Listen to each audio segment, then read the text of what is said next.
All right, welcome in, everybody. Welcome to a new podcast with Dead and Odin. Everybody say hi to them. Well, let me make sure everybody's unmuted.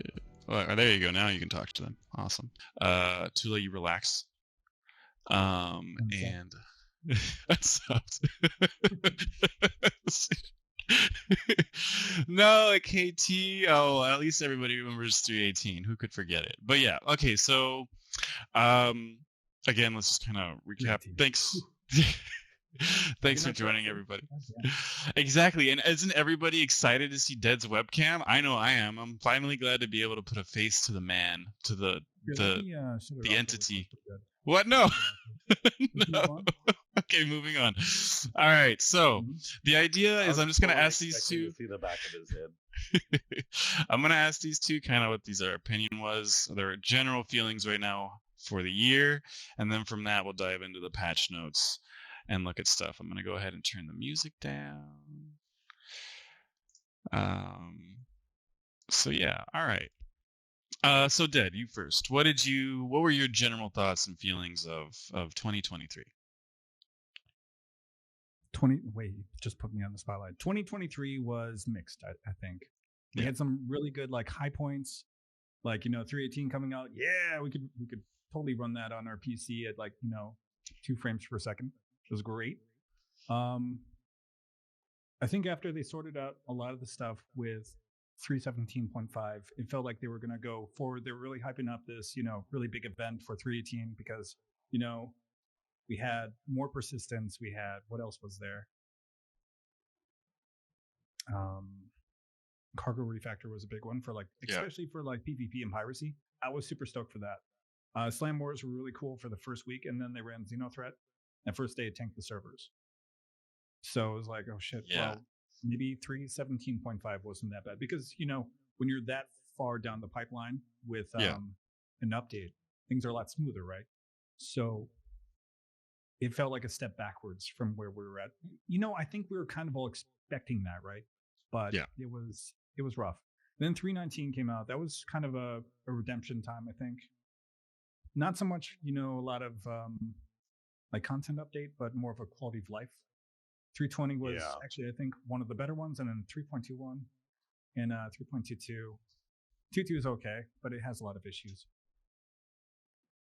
Yeah, what about you, Odin? Missiles again, that was great. Anyway, I forgot about that. Overall opinion, I think everybody was amped up over what was the event? CitizenCon, Pyro being released. Everybody was like, "Holy shit, this is great!" So they really amped up everybody. It felt like a high point, but it was a lot of focus on marketing. I think until we actually see Pyro and server meshing, which is I think sometime this next year, they're talking about it. But I'll see it. We'll see it I'll believe it when I see it. Words are hard, right? But that's what I'm thinking. That's kind of 2023 in a nutshell, I guess. Here's your word dump. What about you? So 317 was stable. You know what I mean? I was being, since day one, I was told the wipe is coming, the wipe is coming, the wipe is coming. And 317 was a fantastic time for me. Everybody was just throwing around money. I had every single ship in the game. It was a really good time. And then the wipe happened. And it was my first wipe, my first full wipe.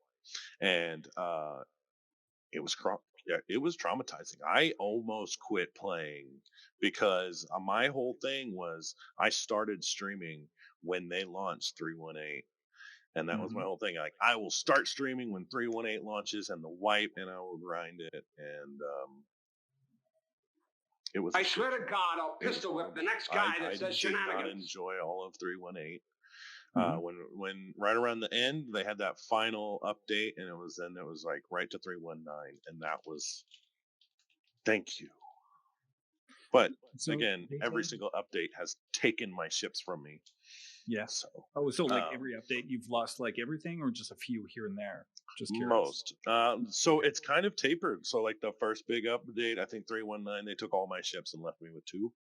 And then the next update, they took 6 or 7 ships, and the next update they took 3 or 4. And the last update, they actually gave me 3 ships back that they had taken previously, which I thought was definitely different. I was happy to see them. My biggest thing with this last year has been persistence. Persistence has been an amazing thing.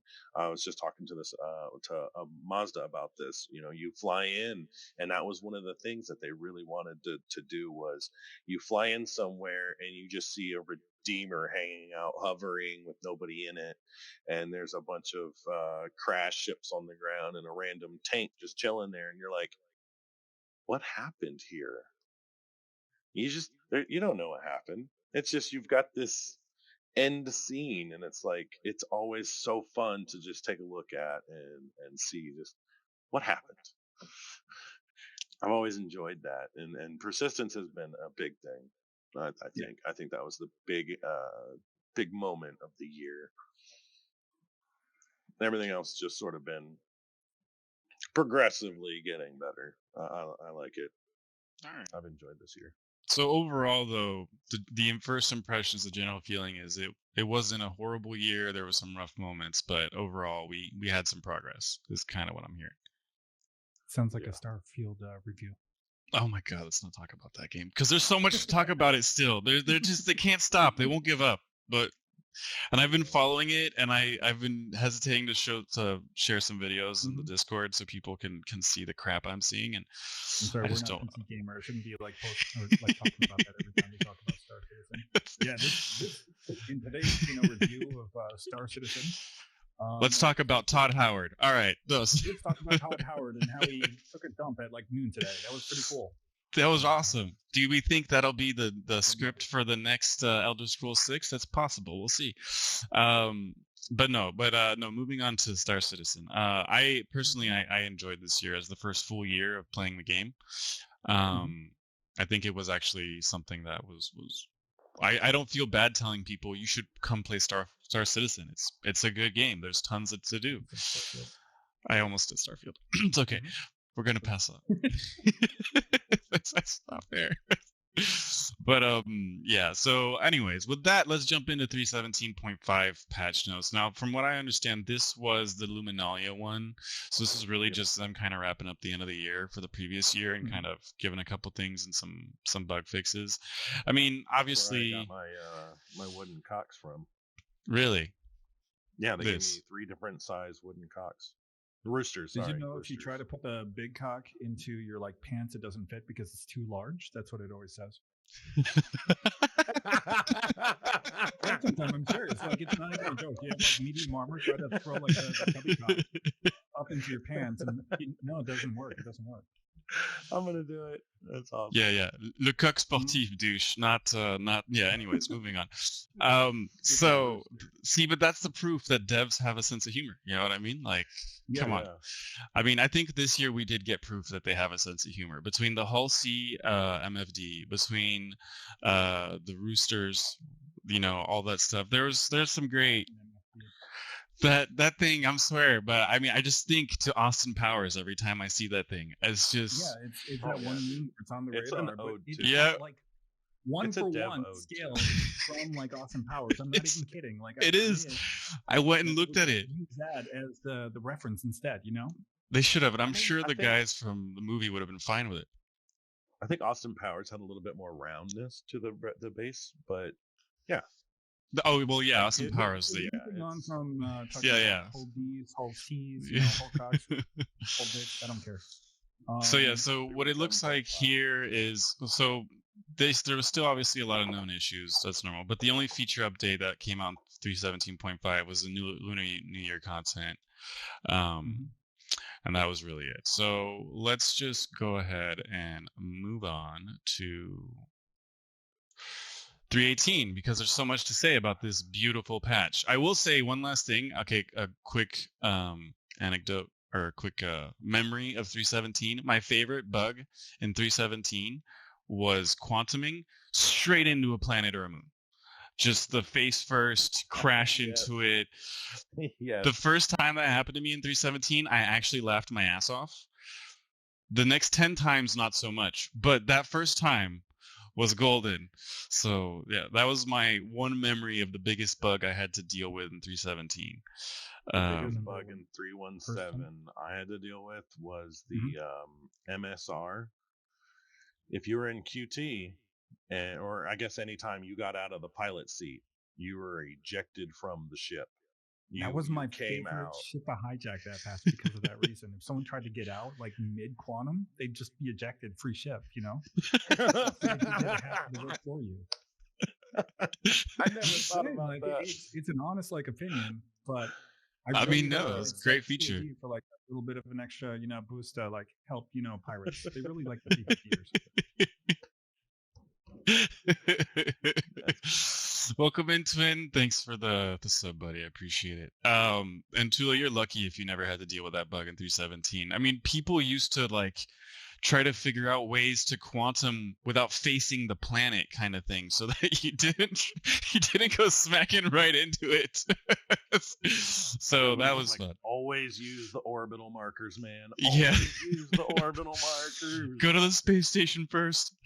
You want to replicate that bug? Go to Yela. Go to any location around the moon, and then try to teleport or like quantum to one of your friends that are on the surface. It'll quantum you right through the moon. But the best part is if you do that on Daymar, you go through the moon and then you come right back up.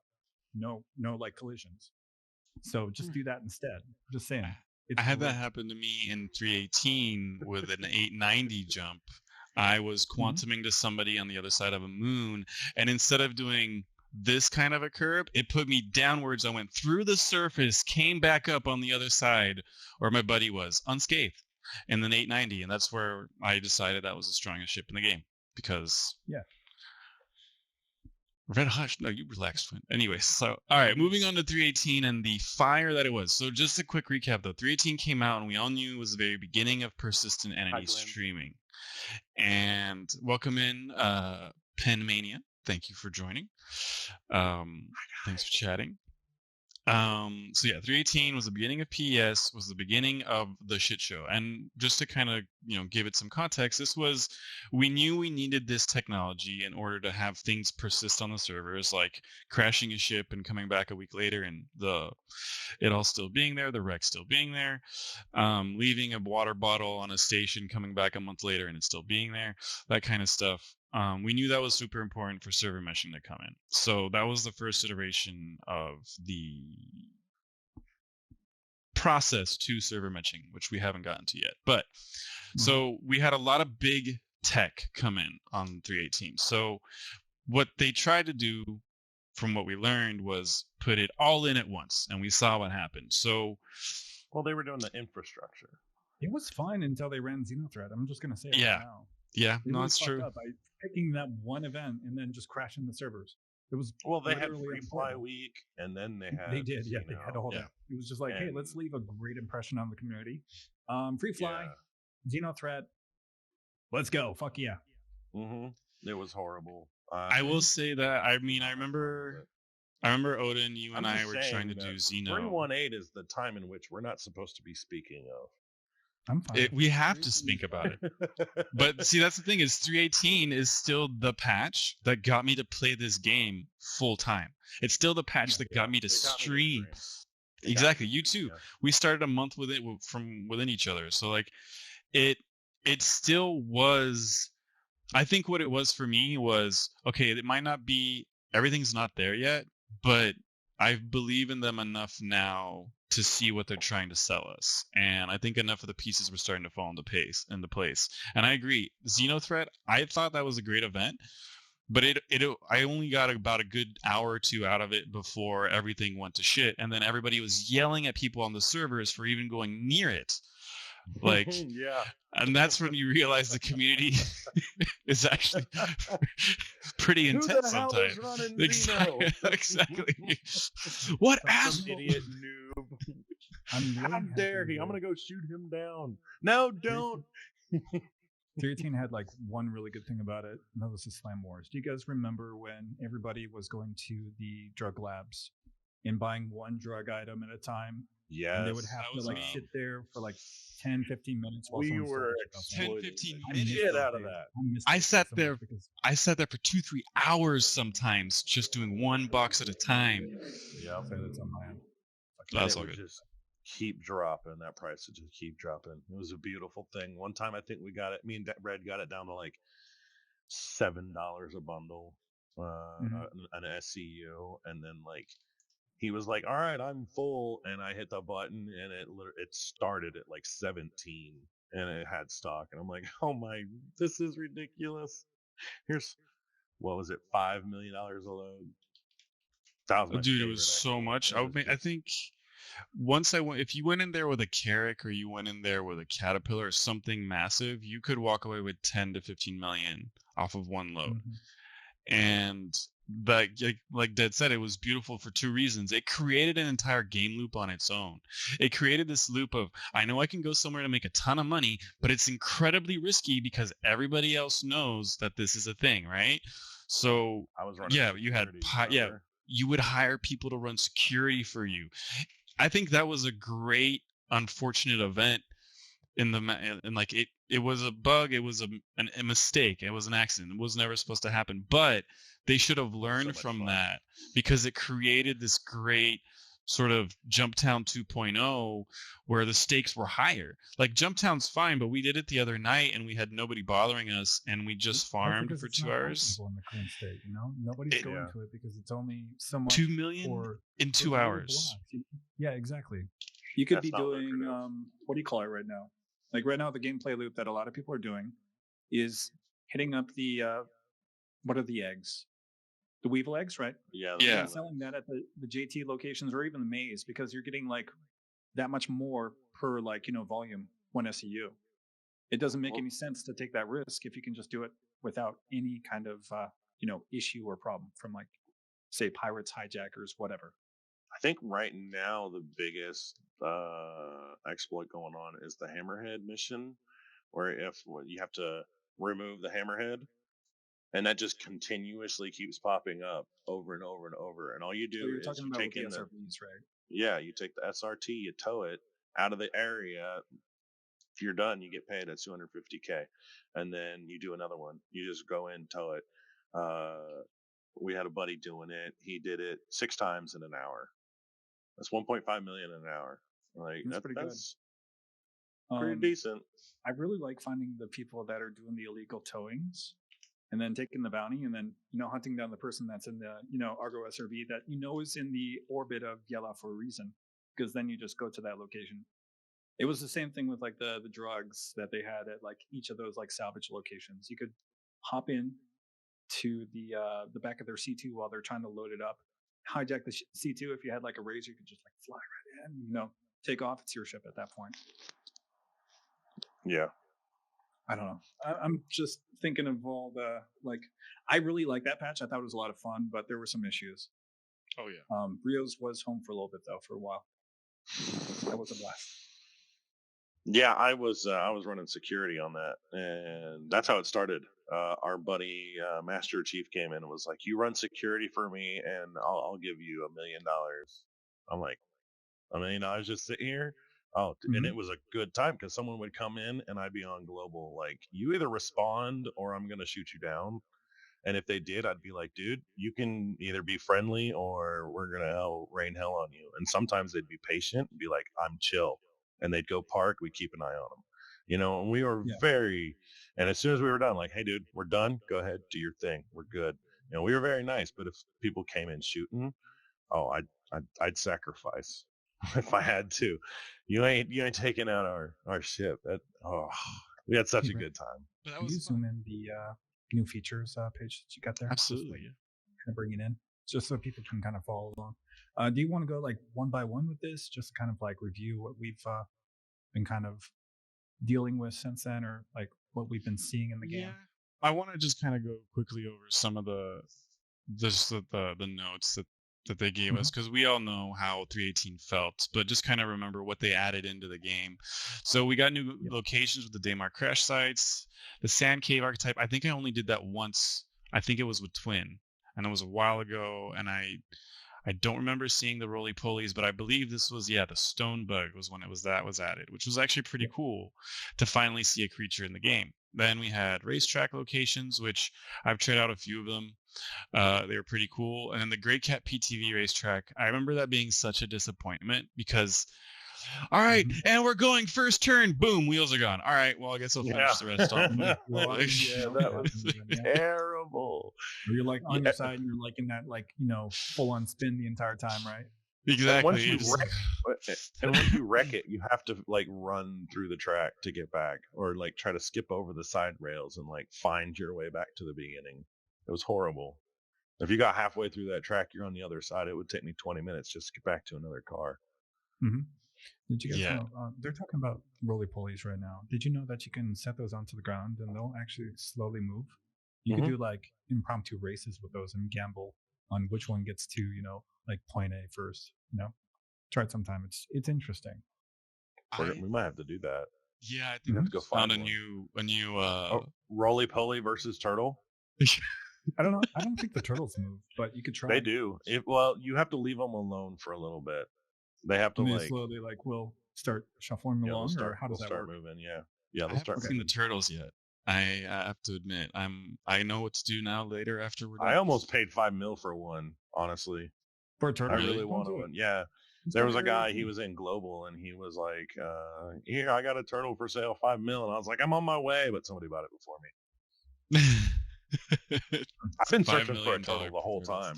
I've only seen one, and this guy was holding it, and he wouldn't. I was like, let me hold it. He's like, no. I was like, let me just carry it. He's like, no. I'm like, just set it down. Let me see it. Like, let me see what happens when you set it down. He's like, no. I'm like, come on, dude. He's like, no, bye. I'm like, you suck. I was gonna steal that shit the second he handed it to me. So the turtle in my inventory log. But that reactivation. Yeah, SPK reactivation was really cool, and that was my first introduction into more PvP that I was actually interested in. Like, I thought that was a great addition. But I know you did have way more. You're way more experienced in the SPK life. No, not at all. No. I saw you there yesterday, so. Or was it? No, he's never been there. I killed 8 What's SPK? Yeah, only 8 people by yourself. Yeah, it was fine. It was Security Plus Korea. It's the orbital station selling, right? Yeah. Is that what we're talking about? Okay. Yeah. No, I've never been there. Yeah, never been there. No. He knows exactly what it means, exactly where it's at. Nope, never been there. Yep. That's the Crusader Elite, right? Nope, never been there. See, that was the reason why I originally went. Because it was one of the first places where they added in a sort of boss figure with the warden. And I was just obsessed with trying to find him. Now, the problem was when they first put it in, he never spawned. Or he spawned like once. Or nothing spawned. Or nothing spawned. It would never stop. It would just be constant, right? Yeah, exactly. Mm-hmm. And it was just... that what got better in the later patches when they started to fix it. But this was still, I think, something...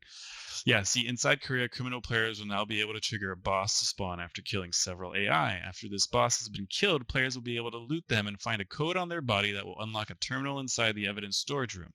After unlocking, players will be able to activate the contraband machine to dispense drugs. That is why everybody went there. Most of the time, unless you're cleaning a crime stat. But if you could that was cool. That was the issue, Yeah. Especially like during 3.18 when that was first introduced, the servers were tanked to the point where AI wouldn't spawn in, or if it did spawn in, the pad wasn't working, or the terminals were unresponsive. So it was always like hit or miss. I feel like it's a lot more consistent now, but when it was first introduced, it was rough. It was. Just because everything was being really tested with that persistence. Red, didn't we used to have ship meets at SPK? No, not SPK. I used to do ship meets over on Microtech, but then I stopped doing that with Street. A good spot for that, Or Gundo. I was actually 890.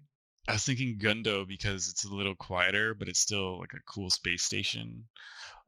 Is Gundo the same one as that old mission? Mother's Call?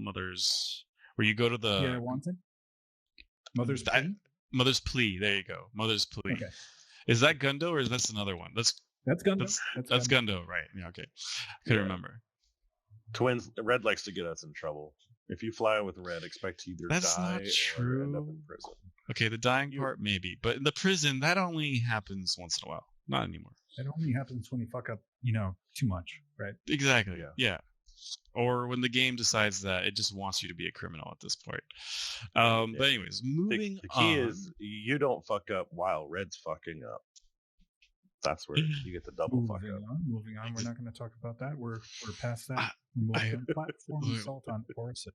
This one I was really excited about because it was a different kind of bunker mission that gave it a little bit of, something new to do. And Orison is an absolutely beautiful location. And so I really liked these a lot, the platforms. Now, at first, everybody hated me because I'd always drag them to it. And it'd be like, we can't finish them because there's 3 guys who spawned in the wall and 1 on the roof. I wasn't going to point fingers, Odin, but, now that you've said it. You always wanted to run them, and I remember you're like, let's run another platform. Let's run another platform. We're like, God damn it. I don't. It's going to fail, Red. No, let's try it. It's not going to fail. Red, it's going to fail. And I remember I was like, all right, if this one fails, I'm never running another platform again. You're like, it won't fail, and it failed. I hated those platforms. You guys want to sort this out? I'll be back in like 2 minutes. If you need a little bit more time, just let me know, okay? Yeah, it's hey man, I thought it was fun. You had fun. Admit it. All right, so it was great. How do you guys feel about racing? I like the racing. I just every time I try to do it, I try to do it mainly in Arena Commander because I guess when I first started, I wasn't good enough to trust myself to fly to the racetrack, make it around the race, and then finish and go home. I tried a couple times, and I got past the first corner, lost a wing, and there you go. So in Arena Commander, I really liked it. They added it. The problem is if you don't go in with your own group or knowing people are searching for a group, you can sit there forever waiting for a race, and that is pretty annoying. That is, yeah. But like people like Kelsar, I love watching him do his streams where he's racing. Like he's super fun to watch and he's good at it too. And like Gerbo and all those guys, I just don't have the patience, or I haven't found the group yet to do that. I was going to say the nice thing about having the racing in AC and actually having it updated is you don't have all that prep time that goes into it, Yes. They don't have to wait for like 20 minutes to go to like a planet side location, grab a snub or any kind of like ground Vic, and then hopefully not crash into the first wall because of like desync or something else, right? Exactly. And then God forbid you had somebody on the ship with you, and then that creates a whole new issues of problems that you don't want to have to necessarily deal with. But I think, and we'll get into that later on because it is something they worked on towards the end of the year. But I think, Arena Commander has come a long way from the beginning, from where it was in 3.17 or even 3.18. But yeah, the next big thing that came out in 3.18, because, it's kind of, we all get stuck on the PES, but there was so much that came out with this patch, like salvage, hull scraping, the vulture being introduced. That was awesome. I loved this when it first came out. I actually bought with real life money the vulture, and I still have it, and I can't decide if I want to get rid of it or not because it's a lot of fun, dude. It's like a staple.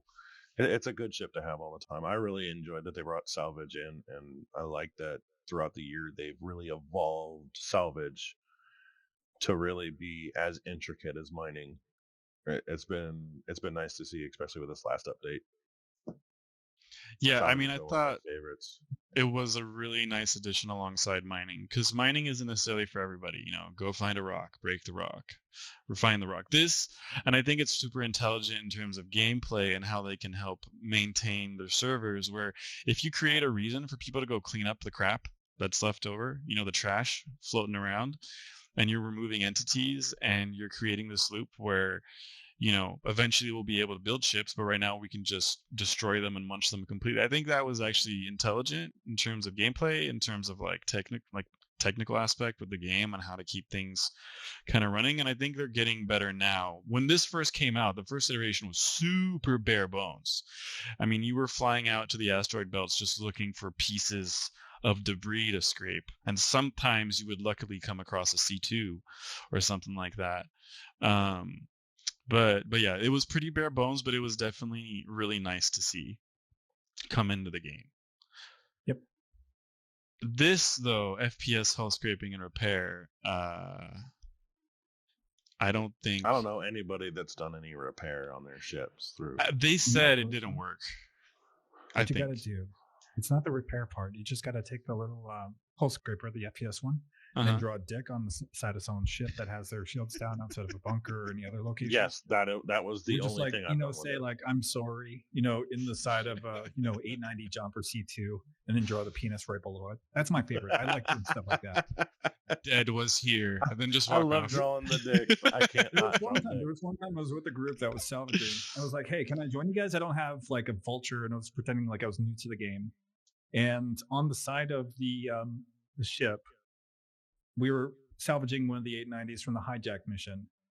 I wrote help on the side, so when I shot them, somebody who was responding to the beacon would see it, and it instead of looking like help, it said held. So I tried to make the P as like good as possible, but it wasn't like long enough apparently. So it was an interesting time. Nice. Lots of fun though. Nice. I mean, scraping just for that reason. It's just fun to dick around. Exactly. Literally, it's fun to draw dicks. Period. It's the drawing the dicks was like, and they knew it. They were like, time to dick with the tool is about 5 minutes. I'm betting. We're grabbing like an 890 and then parking it right above the which spaceport is it? I think it's New Babbage has like the giant windows. Drawing like a pair of like something inappropriate, and then just leaving it there like face up toward the spaceport. So that's the first thing they see is this giant billboard right outside the spaceport. Stuff like that's a lot of fun to do. Anyways, I feel like we're getting on the tangent here. If there was something else that you wanted no. I just there's so much to go through 318. So we also got soft death, which soft death on vehicles was a thing, and that was actually really cool. Amazing. Yeah, awesome. That is one of the best things they've done in a while, actually. Yeah, like this is underrated, definitely. I think the vehicle soft death, because it's added so much more gameplay or things you can do now where like you crashed or you got shot down, but you survived the crash, which was cool because now you can survive the crashes and run out, and then somebody can come pick you up. And then obviously this led to everything that we now have with the SRV and vehicle repairs. It led to a good time one night. I had a bounty hunter after me and he was shooting me down. He soft deathed me, but I ejected. And I was able to eject. And he's like, oh, he was talking smack in there. And I was like, ha, ha, ha. A buddy of mine came, scooped me up, took me back. I got back on my ship. I was like, you never killed me. He's like, well, I was like, my bounty's still up. You never got me. You killed my ship, but you didn't kill me. So he comes back after me. Soft death, I eject. I come falling down to the planet and I'm like, all right, this is it. And there was a trick that if you smashed the lay down button right as you hit the surface, there was about 50% chance you'd survive the impact on the planet. And I did. I survived it. And I pulled up and there was a bunker. I ran for about 20 minutes, picked up a ship, took off, talking smack all in global, like, sorry, dude, you didn't kill me. I'm still alive. He's like, no. All thanks to that soft. I just kept ejecting, like, nope, you ain't getting me this time. But that was huge and definitely. Now everybody keeps saying that I have this habit of ending up in prison. I think that's lies. Okay, I've never been to prison once in my life ever. But in the game, that was but in the game, plenty. No, the new prison activities. I think this was the oxygen mission or the repair console mission. They added in. And the prison escape delivery mission, I think that was the one that was always broken. No, it wasn't the delivery mission. It was that one was broken on occasion if the terminal didn't work on the surface, right? I think that's what it was, or the key wouldn't spawn in. This was the patch that the Ursa rovers respawned inside of the ground. For a whole like 2 or 3 patches, they had it set up like that and didn't do anything about it. I remember that now. Last time I went, every time I got really good at escaping prison. I don't know why, but I never could get those stupid Ursas to work. He's never been there. Never been there. I don't know why, but those Ursas never ever once spawned in. Now I was able to open the door. I was able to see the emptiness inside, but never been able to drive one out of there. Which, when that finally gets fixed, I think that'll be absolutely awesome because. Hey, Itachi, welcome in. I think that'll be awesome because it'll just you won't need to beg somebody in chat to please come save me from prison and Kesher. And you just need a wingman like I have. I have Average. I literally just like Average, come save me, and he'll come swoop in and pick me up. And now he's had more luck with that Ursa. I have never been able to get an Ursa I've never been able to leave prison and get into an Ursa, but I have had other people come in, land, take the Ursa, and then pick me up in it.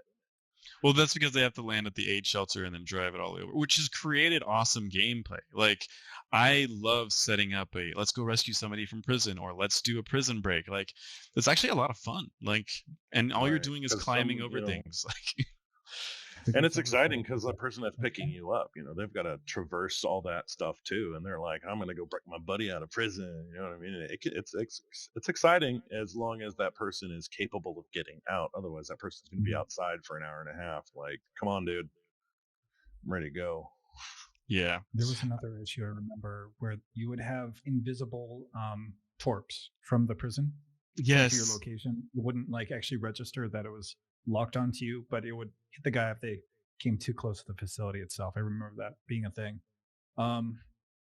Also, if you got too close to the prison, it would do this thing where you would see the 3 or 4 Ursa Rover, no, 2 or 3 I think, spawns just on the surface, but they were way down below the surface, vectored into a weird spot, and that's why it wasn't working. Got it. It's that floor was like a trap door, and they would just kind of fall through. Yeah, something like that, I think. One of the cool things we did get, yeah, you're right, Monster, was Alt-N, the new keybind for the requesting landing, which took them a while, but we finally got it. That was nice. Still use F3. Yeah, I don't like it. I actually, that's what I used to do before, but then I got rid of it, and since I switched to joysticks, I have that on my joysticks now. But yeah, and then the new ship we got for 318 was the Drake. We talked about that. Weapons, the salvage attachment, which we already talked about, worked great for drawing phalluses on enemy ships or friendly ships. Then persistent entity streaming. That was really the big one that was underrated for that whole. I know that's why we were having as many performance issues and crashes, but it has gotten us one step closer to what we actually want to see in the verse. Absolutely. So yeah, super happy that we stuck that out. We got it figured out. Now for the locations, they say 30 new small derelict outpost locations. I tried to visit as many as possible. Not all of them would spawn when you went to them. They weren't all there. Dude, I think I saw 4 or 5 of them, and no, they're not too much different from each other either. Some of them are very similar, but that number of 30 bothers me because I don't think all 30 of them actually made it in. The new rivers, that was a thing. The rivers were awesome. And I still haven't been to the river. No, wait. I did a ship meet at a river once. I think you came, or maybe not. Average came with me, I think. Yeah, Average was there. I was gonna go, but I don't remember what happened. Are we talking about the new river with the canyon, or the one that was over by Microtech? I think this first river was the Microtech ones, and then maybe one on Hurston. I know there was always the lake on Micro. They had that one river on Micro. The new one was the river with the cave cliff sides, because they were having issues. They showed it off by showing the reclaimer flying through it. Remember? That was their debut of it, was showing check this out, go flying through that canyon and all that stuff.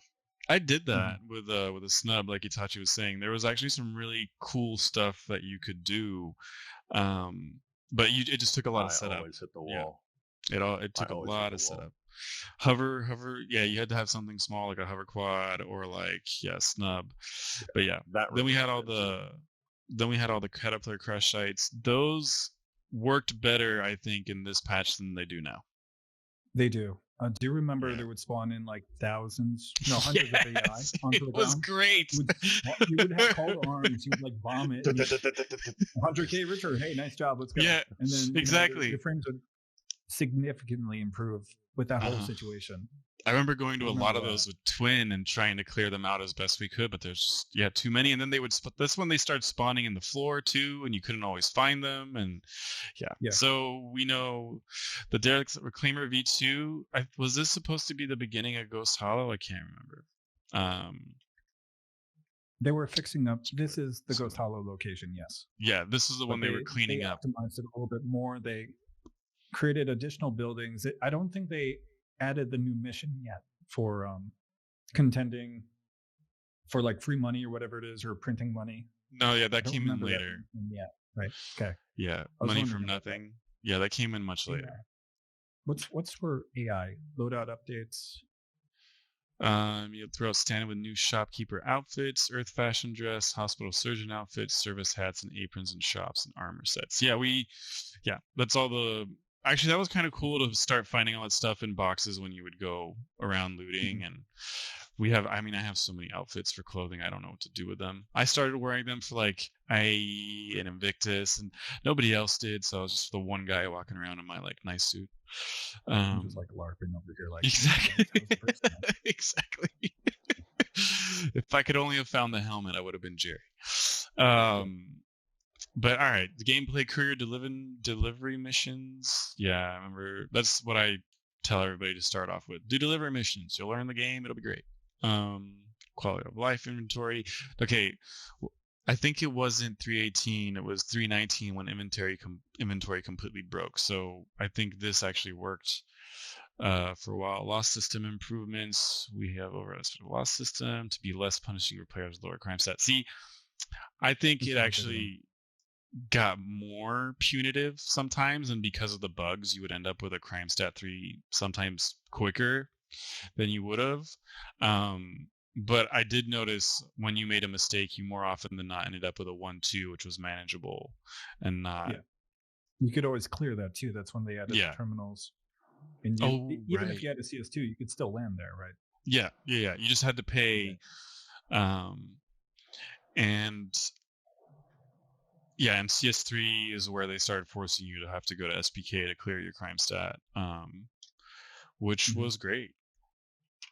And then this is when they implemented surrendering too. As before, you could already surrender, but now there was a 25% discount of the sentence, which was kind of nice. I didn't know this. Players have 1 week to pay off fines for a more reasonable price. Should they allow the fine to escalate, it doubles in price. Yep. I did not know that. That's good to know. Bedlog was blocked in landing areas. This is one of my favorites right here. Bedlog out is now blocked in landing areas. So any of the like landing zones or armistice zones. So someone couldn't just get into a fight, double back into the armistice and then log out. You had to be outside of it, which was nice for, kind of combat logging being a big issue. I think Alt F4 was still an option. You could just get out of your ship, but you wouldn't stay in your ship. Your ship was still left in the server. That was really nice.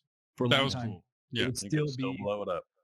You could still blow it up, but before that, they would have the option to Alt F4 and your entire ship just disappears. So there's no repercussions. It was strange. They just popped out of existence. That was I remember that. I hated that. Especially after going after a bounty and hunting them down for an hour. It was as soon as you start shooting them, they just blink. Like, come on, dude. Like, why? I'm not a good PvPer, and I got better since I started, obviously, because you learn how to fly better, you understand everything a little bit better. But still, like, you were just, come on, just take the loss. You're fine. Like, that's kind of why I stopped going after bounties. Player bounties, at least, was because I got annoyed with people just popping out of existence. I was heavy into the PvP in 3.18. Yep.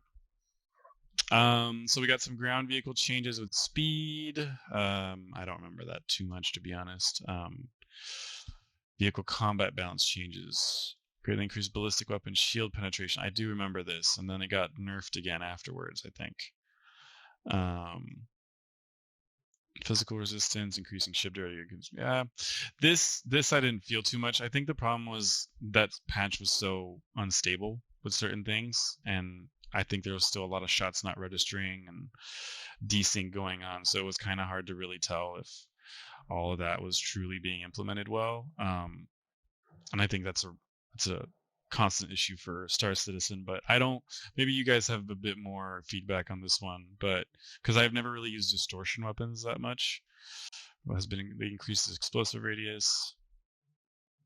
Over the past few patches of distortions have definitely gotten an increase in effectiveness, and the EMP. I think the EMP is a little bit more impactful now. Because me and Alvarez were goofing around, and he just hit me with the EMP once. Shields were gone, and I lost half my weapon systems. And I was like, oh. In 318 or more recently now? More recent. Like 318, they started doing that with the distortions. They didn't have the EMP boosted then, but they've been slowly working their way up. Gotcha. Yeah, I don't typically run distortions, but I know that's a very, very viable way to mess people up. I've been on the receiving end. I'm just saying, like, if you want to keep someone alive and like board the ship, you can do that. Dead stick them, and then hop in an FPS action. It's a lot of fun. I like it. If you don't want soft death, yeah. I think that's actually great that you can do that, and so that makes me want boarding vehicles to come in a bit quicker. Like what's it called? It's not the Liberator. It's it's an unreleased ship. That's supposed to purely be a boarding vehicle. I can't remember what it's called. I'm trying to remember. It is an Anvil ship. It is an Anvil, right? So Legionnaire. Legionnaire. There you go. Yeah. I knew it started with an L. So yeah, that kind of stuff is great. So Cortec, Gen 12 renderer, yeah, that was nice. Physics optimization, that was nice as well. The Gen 12 renderer, yeah. I mean, and then you throw on shaders, and this game looks good. Nothing to say. Bug fixes, we could spend a day just talking about these because they probably weren't all fixed. But all right. No comment. Ooh, I forgot about Arena Commander. There's a lot here. Do you guys want to go through Arena Commander, or should we just move on and stick with the PU stuff? What did they add for AC? They added. Looks like mostly scoring. Is this when they updated? I think it was 319 when they introduced the rework for the panels, for a lot of the new systems, squadron battles, everything else was kind of updated. I think maybe wait until we're in that one to kind of touch on AC, right? Yeah, I think so. This was just balancing. The big AC update. Yeah, it was. And then the 322 or 321 was the next huge one where we got Masters. The beginning of Master Modes, and then we also got a bunch of new racetracks. We got the gunfight, which I love, the gun game, all that stuff. That was very much needed. I love it so much. Mode. No, because they always end up with that salvo frag gun, and I hate that thing so much. That's just because you're just not good at FPS. It's okay. We'll skip past that. So adjusted skybox. Come on, be on me, bro. Well, have you ever won a gun game? I've won 3. There you go. Bug fixes. Yeah, there was a ton of stuff. I still had a bunch of bugs in AC. That's why, like I was saying earlier, I wanted to do more of the racing, but the matchmaking needs a lot of love still even today. And in this patch, it was no different. Bug fixes. All right. So let's move on to 3. No, wait. Was there an 18.1? I forget. There was, yes. Yeah, there was. I think it was like 2 or 3 weeks right after 318 dropped. They did drop 3. First update kind of fixed everything, and then so it was pretty quickly after that. Got 0.2 after that. Like, because there wasn't much. That patch, everybody was like, "Yeah, they're gonna fix everything," and everything got worse. And I'm pretty sure 0.1 was the one where we couldn't even log on for 3 weeks. Nobody could. Nobody could acquire their ships from the stations. Nobody could do anything on the 0.1. I'm pretty sure at 0.1 is when I took my first break from Star Citizen because I couldn't play. I don't know KT or if KT and Crab are here. I know they both had the issue. I know KT couldn't play for 3 weeks and Crab couldn't play for 3 weeks either. That's when Crab started. That's when KT started coming around, and he was like, "I still can't play." 4 weeks later. Yeah, and I think that was 319 or maybe it was 318.1. But I do remember. I remember 318 being a huge issue. Just for no, and so actually no, it was 319 when people started having the 19K errors. Or the 11Ks, whatever they were called. Well, yeah, those errors. But I remember KT specifically not being able to get in for a month. Yeah, KT couldn't get in. Crab couldn't get in. There was plenty of them who just... Some of us were lucky. Salty Mike, if you go back and watch a lot of his videos from that area, he actually says he couldn't get in on his main account. He had to use an alt. So I think that's where a lot of people created alt accounts, which, it's one way to drive the game forward. Game clients may close out error crash handle. I think that is a always consistent game issue, known issue. I don't know if we want to go through some of these known issues. I feel like we're just twisting the blade in the wound. I think we can just skip this. This is going to bring back some PTSD. ASOP terminal not working. La la la la la. I remember one time I was at Area 18 and there was like 20 people all by the terminals because they couldn't get the ASOP terminals work. So everybody's just hanging out, just drinking or whatever, talking to each other. At least VoIP worked. I will say that was a positive about 318. That's about the only thing we could do. I mean, yeah. At least you had that. We were just standing around at Loreville like, hey guys, are you broken too? Yep. Can you get your ship? No. And there'd be one guy in Global talking about, hey guys, I'll come in and pick everybody up. Like, please get me off this station. Those were some great times, though. Somewhere else. Yeah, but he would take his whole group of somebody somewhere else and we'd all run in and try to use the terminals and they wouldn't work. And it was just like, no. That created some crazy cool moments, actually, though. It was all right. I met some fun people. Gameplay, initial ship delivery. Oh yeah, they changed the deliverable times. Which delivery was then instantaneous? Oh no, that became later. Which functions submitted a standard insurance claim? Yeah, it was 20 seconds, which wasn't a big deal. And then later on, we got it the instant, which makes just much more sense. Arena Commander customization, temporarily disabled. I mean, yeah, they were just trying to fix things. So this was like, let's go into bare minimum mode. Oh yeah, let's cut off whenever the fat. Got rid of the character reset and then tried to introduce the character repair. They did, and it didn't work. Fucked up everything. Yeah. That was the point one. Yeah. Hey, look, that ASOP terminal you were talking about. They said they fixed it. Players crashing out quits mid using the ASOP terminal should no longer brick it and make it unusable. Well, we know that didn't happen. I don't think that really got fully fixed until 0.2. No, but and actually we didn't get that many fixes. We should run an ad break. Yeah, I was going to say we're about 1 hour in. I'm gonna grab water. Is that cool? That's absolutely cool. I was going to go to a break right after we finished 0.1 anyways, so perfect timing.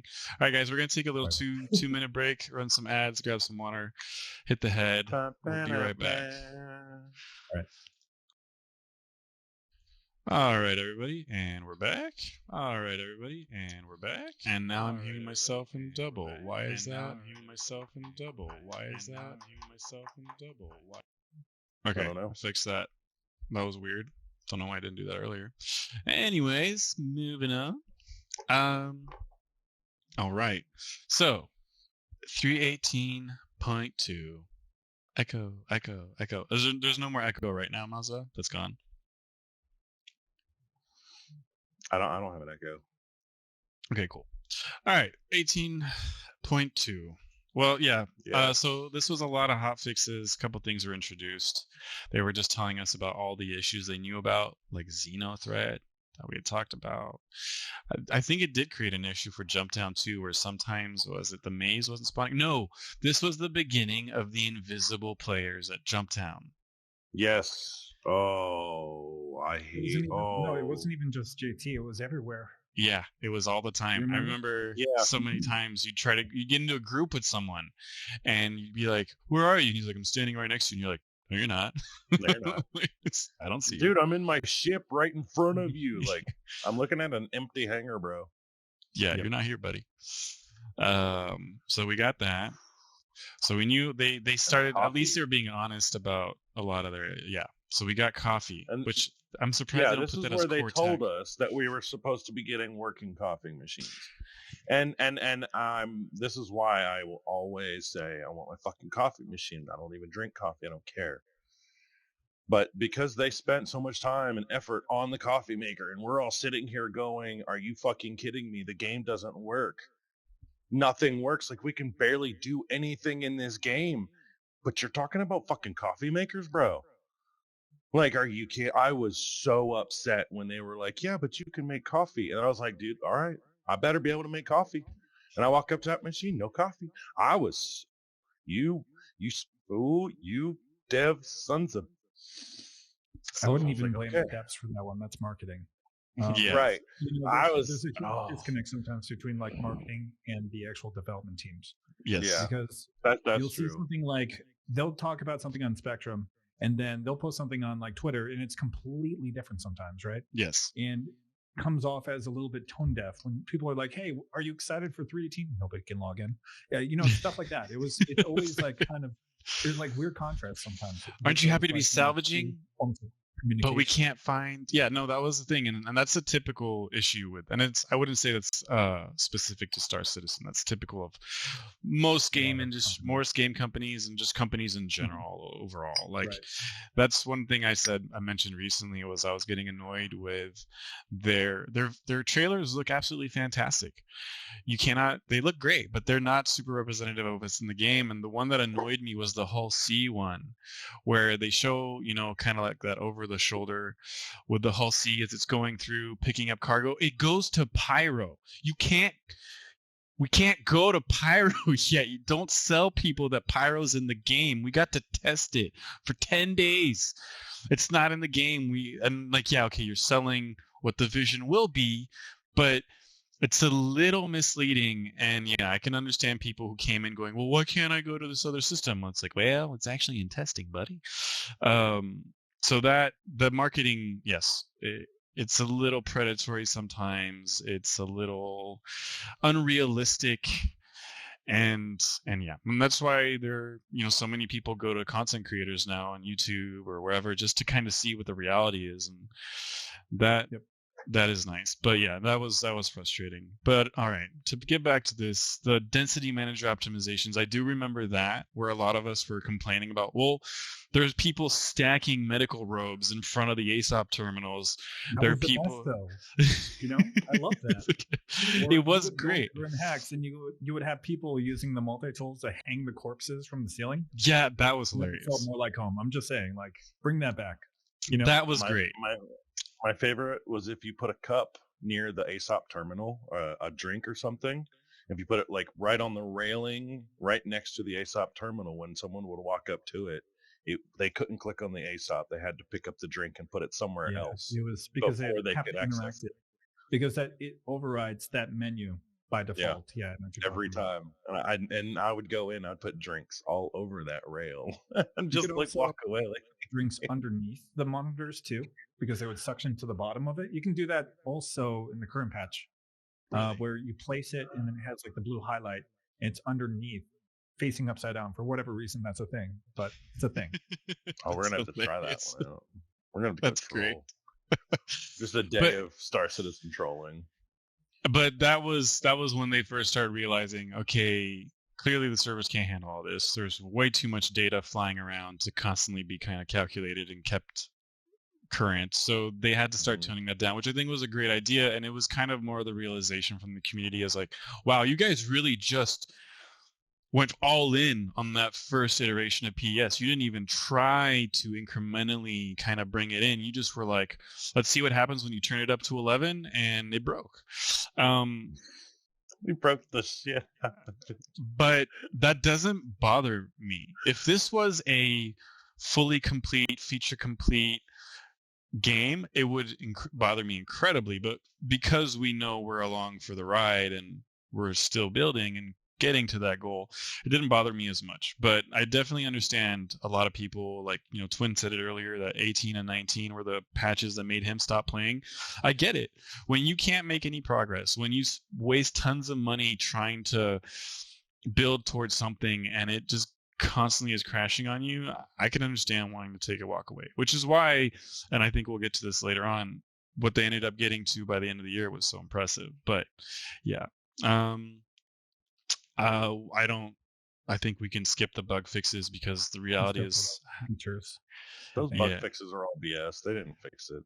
We all know they did fix some things, but I think it's too tedious to the point where we can just move on past that and just keep going on. Yep.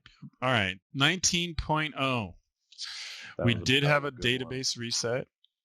We had persistence enabled still. Well, we'll skip over the known issues because we've talked a lot of those. But gameplay, salvage contracts, which was great. Unfortunately, when they put these in, you couldn't go out into asteroid fields anymore and just find the panels or pieces. Those had basically disappeared, which was a little frustrating. And the contracts didn't pay out enough at first, so it wasn't really good enough. But I did like, and this is something that I think they did a really good job over the last year with, of creating every time there's a lawful, there's an unlawful. And I think that was really cool. And it added what we have today in terms of like people going after, like you guys said, the Weevil eggs and stuff like that. So this was good implementation for me. And then we had the Ghost Hollow. That was when we were really heavy in on cargo, wasn't it? Yeah, I started running cargo at the end of 318. Because we had physicalized cargo in 318, and then 319 I think is what I mainly ran was cargo. That was your main Caterpillar days. Yeah, Caterpillar and the C2. It makes me think of going to certain settlements that were selling gold and trying to steal those ships. Yes, that's it's not my favorite patch for that reason, because this was the patch that we had a big conversation as a community. I feel about like Armistice zones. And how they affect certain types of gameplay loops, you know, because there's this like awkward, is it okay to like ram somebody if they're like staying within a certain area too long? Is it okay to attack the people that are trying to attack you by ramming them back? And it was just a weird conversation, but I think it's one that CIG has needed to like address for a while. And it still really hasn't been addressed by the, you know, higher ups, I feel, to some extent. Yeah, I think this is the beginning of that discussion, and I feel like recently they've now said we're aware and they're trying to work towards a better solution. But this, I got pad rammed a lot in 319. I have a clip of it on my TikTok, and it's on. Here we go. And you lost so much money on that RAM. I lost a lot of money. And dude was just like, "Hey there," and Rose was like, "Oh, hey there," and dude was like, "No, I just see him take off. Into you now. And it was so blatant, like was that the past pure evil? Rumor like rammed right into you with the Scorpius and missed the first time. I think that was with a cat, right? That you were in. He was trying to get you because the gold from his Hull A, because it was just like wide open. I stole a Hull A. He came back. He was pissed.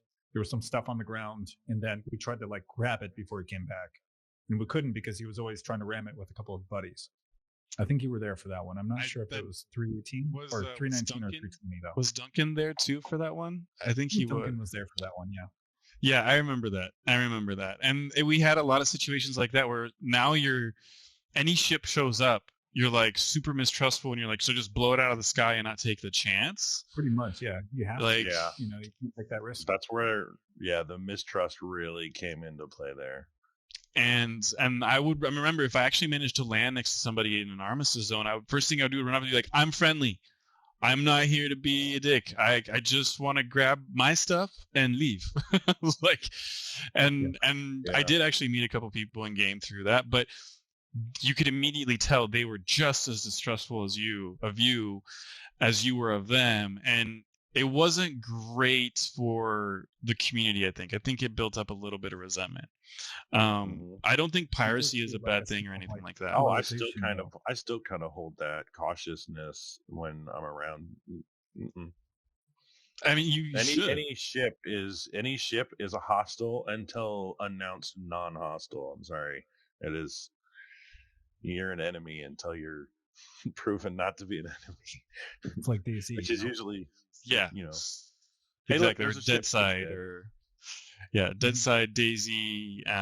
Pick one. Like I think DayZ even more so. Where like I think out of all my encounters with other players in DayZ, only once was it a friendly encounter. And it was, I think the guy was so badass and saw me as such a noob that he was like, took pity. He was like, here's some stuff. Don't worry. Yeah, just go this way. You'll find some stuff there. I was like, thank you. It's like, ran away all happy. And then I think somebody else killed me a little further away. But yeah. No, my wingman average, apparently radar lock means he wants to fight. So that was also the time when anybody radar locked you, and it was like, "Why are you radar locking me?" You'd radar lock them back immediately and get ready to fight. Yeah, it was like beep beep beep. What? Let's go! Missiles ready. You ready to go? Man, he makes a move. I'm gonna shoot him. He makes a move. I'm shooting him. I'm gonna shoot him. All four. I see that you have the Ghost Hollow Reclaimer PvP mission highlighted there. Want to move on to that? Yeah, I was getting ready. I feel like I created a little bit of a tangent there, so no, you're totally cool. You're totally cool. Let's This is because I know we touched on it earlier, but yeah, this was actually really needed, and it's not something that I personally took a big advantage of, because my issue with the PvP, especially at this time, was there's always somebody invisible. Desync was still a thing. It's always a thing. Desync on the FPS was so bad for this. I remember that. So you only went. No. Yeah, I only went with a buddy or two when we knew it was an empty server and we could just easily farm money and not have to worry too much. But this was actually, I think, a great idea to bring in this type of mission where you have a place where people are now, you 100% know that's PvP. And I think things like this in the game are great. And I'm going to use the example of Tarkov, where Tarkov is incredibly hardcore and punishing because it's always PvP, and the PvE is almost just as hard as the PvP most of the time. And there's what I don't like about Tarkov is there's not a moment where I can just go enjoy my PvE and not have to worry about somebody really sweaty coming up on me. This, I feel like, for Star Citizen kind of took away that issue where it's like we're pushing PvP into certain areas and leaving other areas open for more PvE, or maybe just more like casual gameplay. And because I know at this time a lot of people were already complaining about, well, I'm always getting hunted, I'm always getting, and to go with the pad ramming, anytime you land in an armistice zone you weren't sure.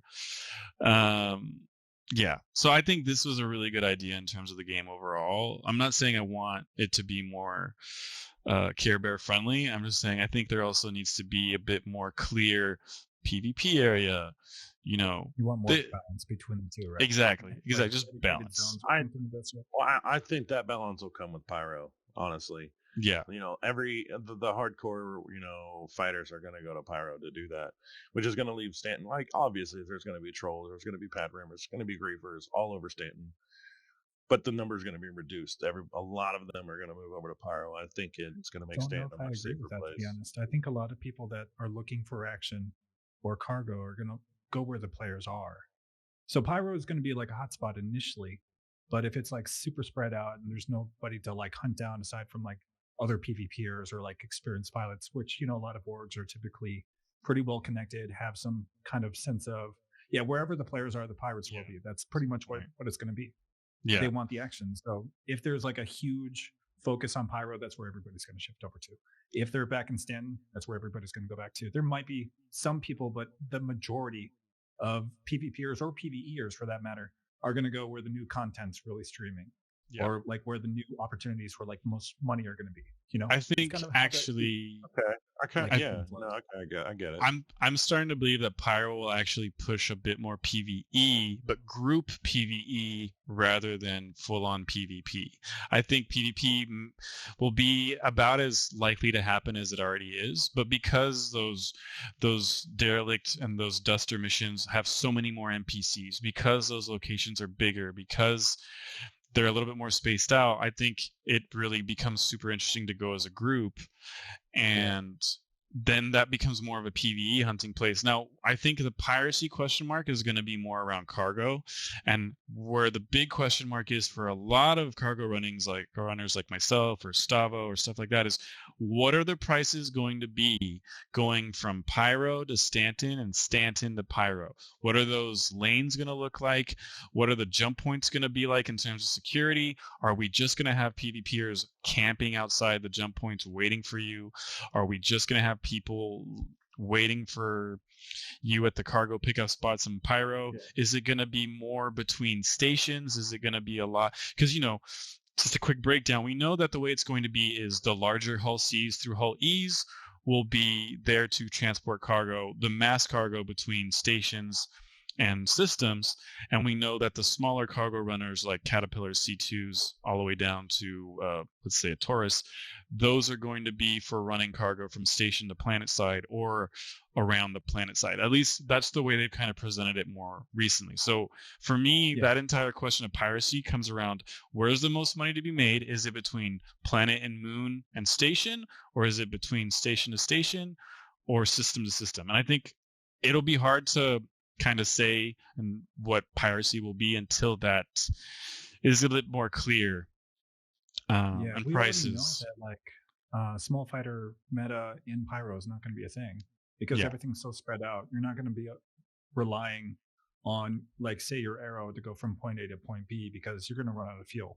You're going to need snub aircraft until they have proper Idris gameplay or something of that scale to transport you from system to system.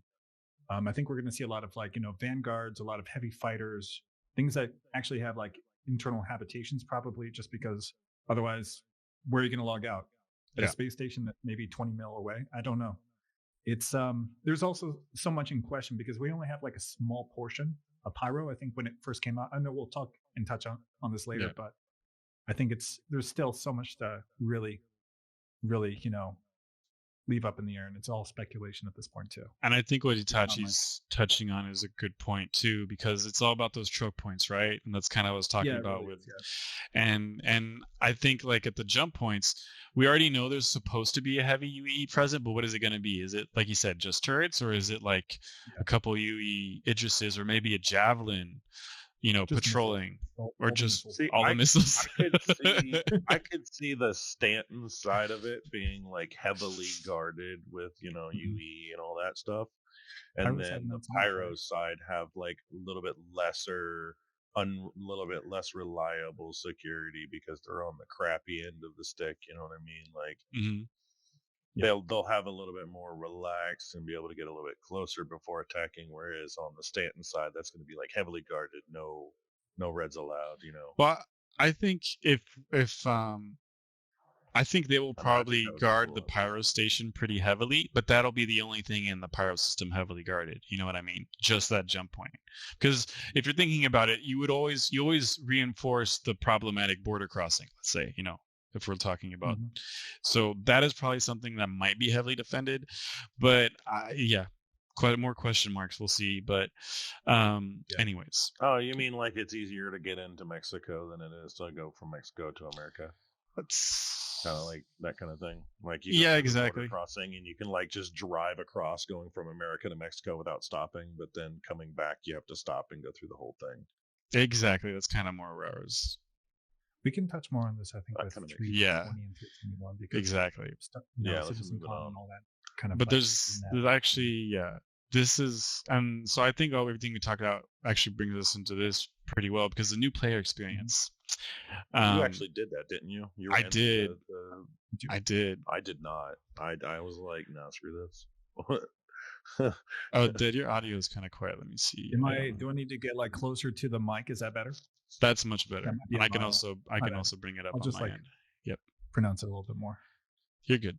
But no, I liked the new player experience. I think it was so needed. I can't believe it hadn't been in the game before that. And it's still super bare bones. It really doesn't teach you much. It shows you how to open a door. It shows you how to look at your inventory, how to check your journal, how to get to a spaceport, how to get in your ship, fly out atmosphere, and land at a spaceport. That was like that's like the bare necessities. I have seen a lot less people calling for help in global since that was initiated. It used to be a lot of people in global would be like, help, I don't know what I'm doing. This is the first time I've ever logged in. Please help. And then someone would be like, come on, man, I'll show you the ropes. So I have seen like it has made a difference, especially with new players, because those first 2 weeks of figuring out what I'm supposed to do, those first 2 weeks is kind of horrible. That's why I didn't start playing the game regularly right when I got it. That first week I was like, I have no clue. I need people around me to understand what's going on. Like, where am I? Things looks great, but I'm stuck in the same spot. Like, how do I open it? Like, yeah. And that's actually a really good point. I did notice a lot less. Cruise light, I don't understand. Exactly. What do you mean I have to take off my helmet? My helmet. I don't understand what's wrong with this whole situation here. Tell me. What's going on? Dink. I don't get it. But it I just got out of my spaceship. Why am I suffocating? Do you have a helmet on? Oh. But yeah, this was super needed. It's kind of hard to believe it came in so like, oh, here's something that we don't talk about enough. Lorville Skyline 2.0. I forgot this was 319. Oh, yeah, I forgot about when they updated 319, when they first introduced that. I wanted to go check it out on stream, but my PC couldn't handle it. It was just not optimized whatsoever. I don't know if it's improved since then, but it was rough. It has improved a lot since then, and you are right. It was really, really rough. I did do it on stream, but it wasn't a stream. It was a slideshow. I love PowerPoint. PowerPoint's great.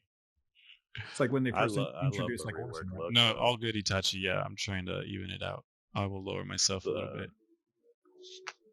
Yeah, I love the Lorville rework. It was very flat. The whole city was very flat. You just had that one sort of tower in the beginning. Yep. And then they really, really made everything bigger. It definitely brought more of like a dystopian, kind of almost like Blade Runner vibe to it, where you have this like big old, corpo station in the center of the city, and then you have the more desolate areas on the outskirts, right? Yeah. I love low flying through Lorville. It's so much fun in any ship, cutting through those the skyscrapers and stuff. It's good shit. Oh, it's so much fun. It's great. I mean, the valet there is the best valet in any other of any of the cities.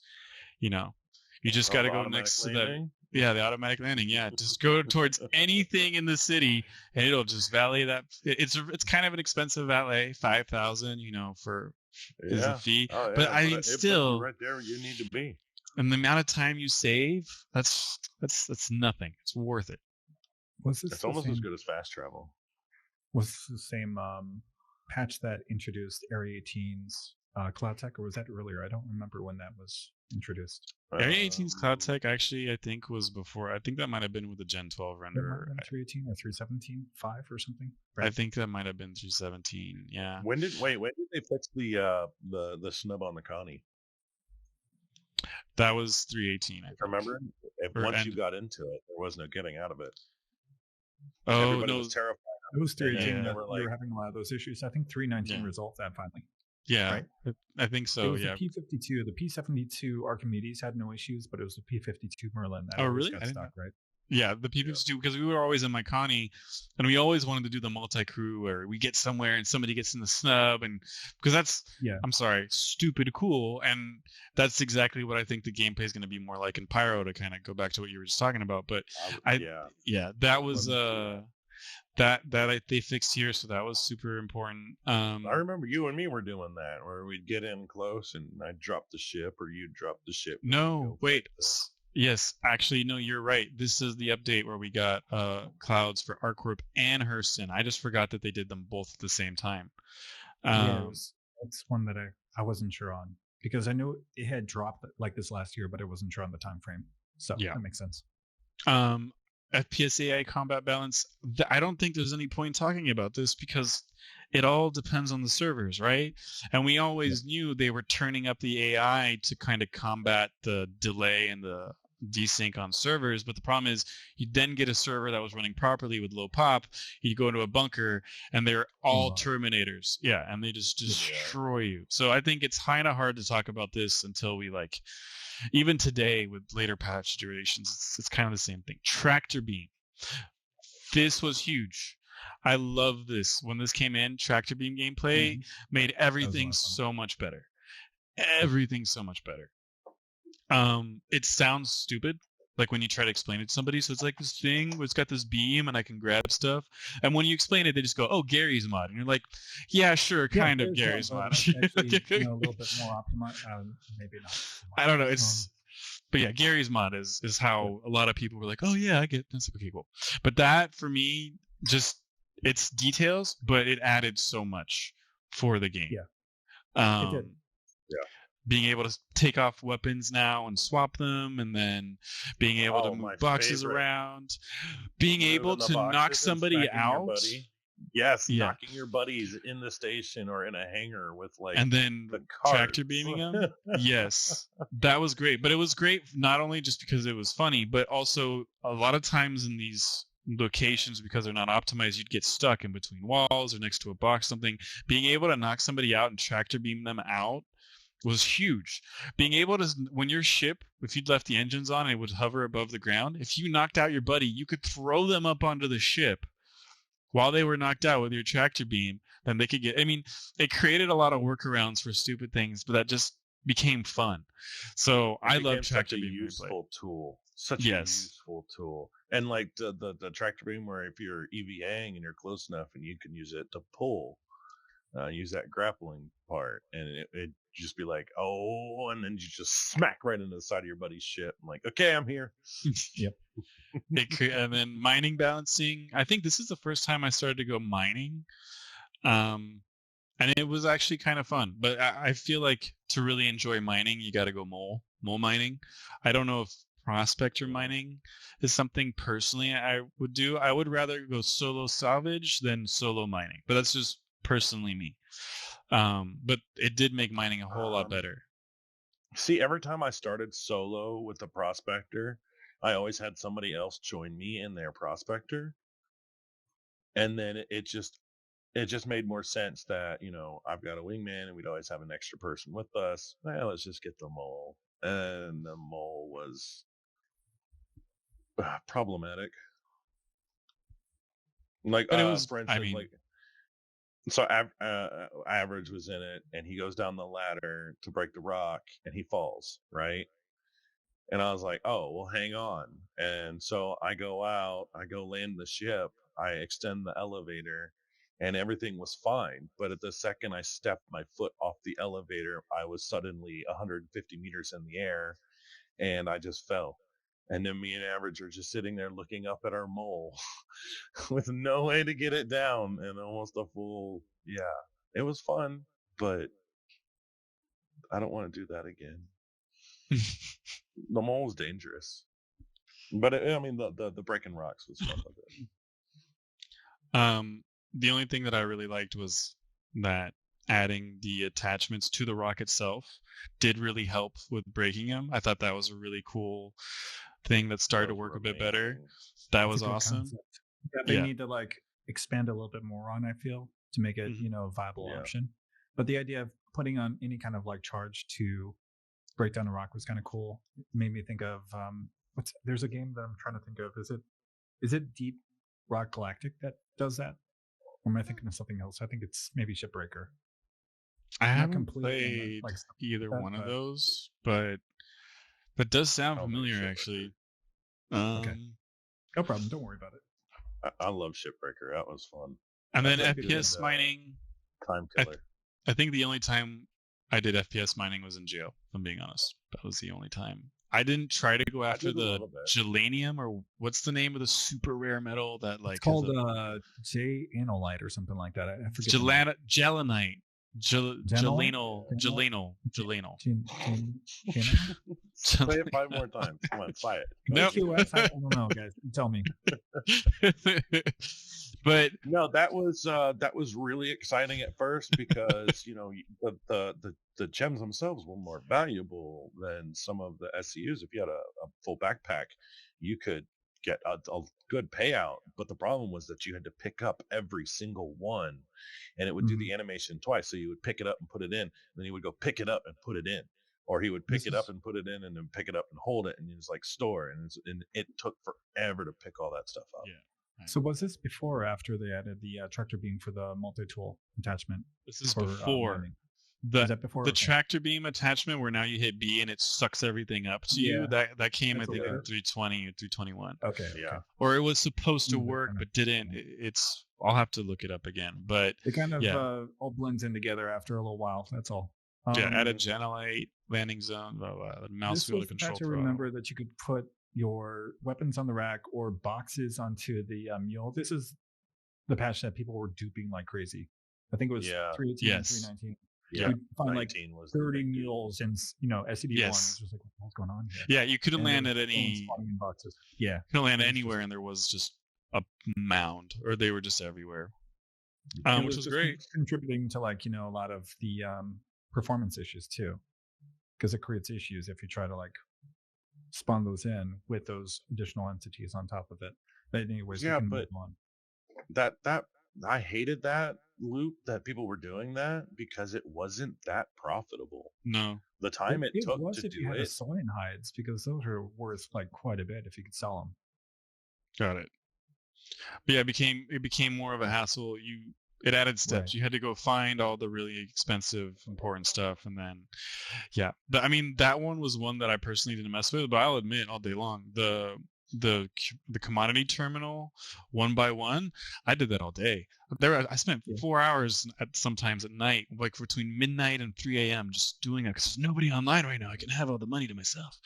But yeah, that was the first time I ever bought a C2 was for that one. Then so we got Synergy Tractor Beam, allowing the detaching of the modules, the heads. That was great. The insurance claim time and price increases to all ships. That made sense to me. Didn't bother me at all. I think it's going to go up again. It's going to go up again no matter what. And it's going to have to go up again no matter what once we have ship crafting in the game. Like it's going to happen. The Corsair was added, which was a really cool Drake ship. The Cutter and the Pisces. The Pisces, I love the Pisces. These are all 3 great ships, actually, by the way. And I've decided that my giveaway is going to be a C8R. I'm not sure if it'll be the Expedition or the Pisces yet. We'll see. Probably the Expedition. But Cortex, radar performance. I remember it being good, and then I remember it breaking all the time. So I'm mixed on this one. Like the scanning wouldn't work half of the time. If you're like right next to the ship, you'd have to be maybe 100, maybe 200 meters away to actually get a scan to register. I remember that. I remember sometimes you have to shoot it. You'd have to shoot it first, and then it would register it. Yes, that was a thing. That was a big thing, and that was kind of annoying. It's not scanning it. Shoot it. What? Shoot it. Just one round. Just shoot it, and then scan it, and then it's working. Thanks. Yeah, it was so weird. And then you have to do that with mining too. When you'd go mine a rock, sometimes you couldn't scan the rock. You'd have to shoot it first. So ASOP UI performance optimizations. Sure. NPC, like I said, I think it's too hard to really comment on those because it's so. Anyways, major bug fixes. We'll skip over that, but it did look like in 319 they did try to fix quite a few things. So this was, I think, the first push of more stability to make up for everything that 318 was. All right, let's move on. I think this was one of their more smooth updates. Was 319? Yeah, I mean, I can't. Started far, but also remember 319 was the continuation of people having the 19K errors where they just couldn't log in. Oh, that's right. Wait, that's right. That's right. Because 319 it started rough, and I think this is 0.1 when they fixed that. Yeah, and they came in with 0.1 pretty quick. Non issues. We'll skip that. Feature this updates. was when I was on my little bit of hiatus from Star Citizen because 318 had angered me so much. I was taking that break from Star Citizen. I think that's when 0.1 dropped. So this is 0.1 is where we actually saw the first time it went to 0 seconds for delivery by default. Love that. Think that was super smart. They're talking about a lot of little fixes here that are like background stuff that you don't really see, but moving ships to storage. Basically this was a lot of UI cleanup on the ASOP terminals, which apparently worked because I haven't had nearly as many ASOP issues since 19.1. That's kind of gone. Tractor beam quality of life now ignores rotation when touching mining items. The Fury. I forgot about that one. Yes. Oh yeah, they gave us the Fury. That was awesome. Fury was a fun ship. I got super excited about it, and then it's fun to fly, but it's one of those things that's sort of a pain to get set up. You know, you got to go spawn and pick it up, right? Yeah. It's difficult to get to the location that you want it to be. So you end up just taking it from the mining location and just like zipping away. It's fun for low flight. It's amazing for racing, and this was before the LX came out. A little bit more. Yeah. It was. Yeah. This was the base version with the gun. No, we had the missile version or the gun version. It did bring in something that was absolutely amazing though in the game, which is it did bring about the use for carriers, which now everybody was trying to load as many Furies as they could into a C2, a Carrack, Caterpillar. And that brought upon all that, which I thought was absolutely amazing. And on its own, Starfarer. Created all the hype for the Kraken and the Liberator and those ships that we're really looking forward to. So yeah, I remember that being pretty cool. This is actually probably something that you might have felt more dead than Toby. I'm on Trekker IR, so I don't think this applies to me. The Toby SDK. Did you feel any updates for Toby? Did it get better? Not really. I don't know. I didn't notice if they did because I've only had it for maybe about, I think 3.18 or 3.17.5 is when I first got the Toby. So maybe they did and it just wasn't noticeable. Got it. So good question. But maybe we'll put that up. Maybe something the community knows. We can put that out in the Discords. Good answer. Sure. All right, let's move on to 320. So 320 came out right before SitCon. So it was the month before SitCon, and this one was kind of big because this is also when we all started now regularly paying attention to what would happen in between patches to our inventory, to our ships, to our everything. Odin, I know, got really mad. I lost so much. In this patch, I lost my Carrack, my 890, my C2, like all my biggest, most expensive ships were just gone. I was a disappointment for me. And then I just spent like 16 mil on ships because I didn't realize the patch was 2 days away.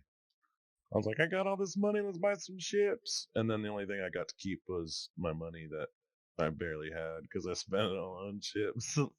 I'm so mad. When comparing for me going from 318 to 319, all I lost was the Redeemer.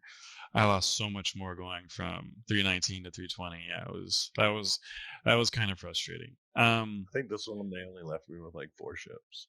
This though, what I did like was in 320 we got the event for the F8C, which was an interesting event because I think it was kind of cool that they did something where you could try to get it in game or the possibility of finding one in game that you could own. I did not like that you had to chase down a dev. I did not like that. I liked the finding the tickets and redeeming them, being able to kill somebody to take their tickets from them to prevent them from being able to get to a terminal to redeem it. Thought all that part was absolutely great. I loved that idea. Did not like having to chase down the devs to get his platinum ticket to then try to turn that in. That part I wasn't a fan of personally. But the first part I think was great. It's a great idea, but poorly executed. They should have had more opportunities to get the platinum tickets. Yes. Because it had so much hype around it. People were really into it. I remember hearing like Ram and a few of the other like really big pirate orgs getting these platinum tickets and making it this whole like competition to see who could claim the most, right? And that was kind of neat. I like the idea that if they could do that for more marketing, I think in the future, they could be really successful, because it really did generate quite a bit of hype from people. People were like sleeping for like 2 hours at a time and then hopping on trying to find the CIG devs, and that was really cool to me. I thought that was really a great idea. Service, though. And it did something that I thought was really good too. Is it made people band together as orgs or behind streamers, or they understood that they had better chances of getting it if they banded together to try to corner the dev than rather a giant free for all. Which at times it kind of became that, but like I think it was kind of interesting. But then it did bring up a lot of issues, right? Where it's like, well, there's all the like little conspiracies of like, well, they only went to the servers where there was a bigger streamer going because, that helps with the hype and for the exposure. True. Also, streamers were having, or certain of the bigger streamers, some of the criticism that came out was, well, they're finding them easier. Well, yeah, when you've built a community and you have people looking for you, you're going to get that feedback sooner, and you're going to have more people whose server you can potentially get to. So I think that's where it got messy, and that's where I really liked the go out and loot, explore the verse to find these tickets, because it gave me a reason finally to be like, I'm going to go visit all those derelicts I wanted to go to. I'm going to go to all these bunkers that I haven't been to in a while. I'm going to go to this place and that moon. And I just did so much exploring during that event, and I really liked that. I think, trying to find a dev, I think they did it better with the whole doing it in Arena Commander recently, but I'm still not a huge fan of that, and we'll get to that later. But yeah, Anvil F8C for me was definitely the highlight of 320. But yeah, let's see. Cortec, we got a lot of language support. That's huge, actually. That's very huge. Yeah, that was big. Now you actually have people being able to play the game in their own language. I think that's great. They need more of that. Yeah. Dude, just put yourself on mute, Odin, with your phone. Yeah, please. I am. I'm muted right now. Thanks, man. But yeah, no, this was huge because we know that. Dinged me and said to ding. What a dick.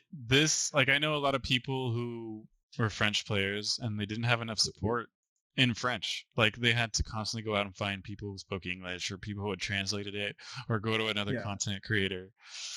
And that was frustrating. So this was actually what's up, Unicorn? This was actually cool. This is very much needed, yeah. And then this is where we start to see them push a bit more to the Asian market and to the European market, and that was definitely needed. All right, features. Ground vehicle handling tweaks. This I felt the difference. I was expecting more. Yeah. Wasn't this the one that caused the Ursa to lose gravitational? Like, if the Ursa flipped upside down, you were still standing upright? I don't think so. This was just the way it handled on the ground itself, as opposed to gravity or anything of that sort. For me, what I felt with this one was when you hit a rock on a low gravity planet, you didn't go spinning as often and doing 360s. It's a little bit more... okay. There's actually more flex from the suspension and it not being just a stiff stick where it's like beam and it sends it flying. That was a big one. But again, it wasn't enough.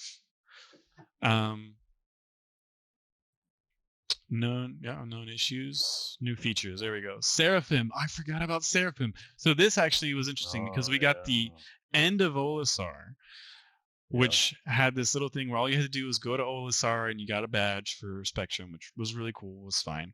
Nothing crazy, but this is actually a good question for both of you. Personally, I like Seraphim. I don't necessarily overly miss Olisar. They have said they'll bring it back, so I do hope they do. But what are your thoughts on Seraphim? Hate it? Love it? Don't care? I think it's a great improvement. It has some nod-offs to, Port Olisar. Olisar had assets that weren't necessarily up to date, and having an actual location in Crusader that wasn't Grimhex where you could spawn in on a bed was kind of huge, I think, because then you could go to DMR without having to deal with all the issues of Grimhex sometimes with invisible asteroids, things of that sort. So that's one of the reasons why I really like it. I still call it Port Orson. That's just me, but it's okay. No, and that's I loved Ollie, and I love the way you land on there. I love the platforms, the way they spun. Like, I thought that was a very unique feature of Port Ollie. I was sad to see that go, but like you said, the functionality is so much better now. It has a purpose, you know. Ollie had not much of a purpose. It was a meeting spot, but it was still a fun place to go. I enjoyed landing there. The aesthetics, the way it looked, I really enjoyed. This one, not so much I'm inside. I feel like I'm basically at every other station. It's not too much different. Does kind of feel carbon copy-ish, doesn't it? Yeah. I get that. So that wasn't like super like yay, but like I was excited to go in there, and once I got inside, I was like, oh, well, okay. But it's a space, it's a place that its functionality is so much better. So the main reason we got Seraphim was for cargo, right? Because this is also where we got the Hull C, which super important. It had a ton of bugs that came with it, yeah. And you know, this is it, the automated cargo transfer and new cargo packing system. That needs some work. And this is where I kind of dropped cargo running when I realized that it just needs a lot more love to really be viable. So at least like tier 1 at some point. Maybe wait for tier 2 for that one, because it is still really buggy. It's super buggy, and as cool as the Hull C is, I just don't see the point in using it right now until that kind of gets fixed. Yeah, I mean, that's the funniest reason to use it. We love that. But yeah, this was now okay. This is an interesting one.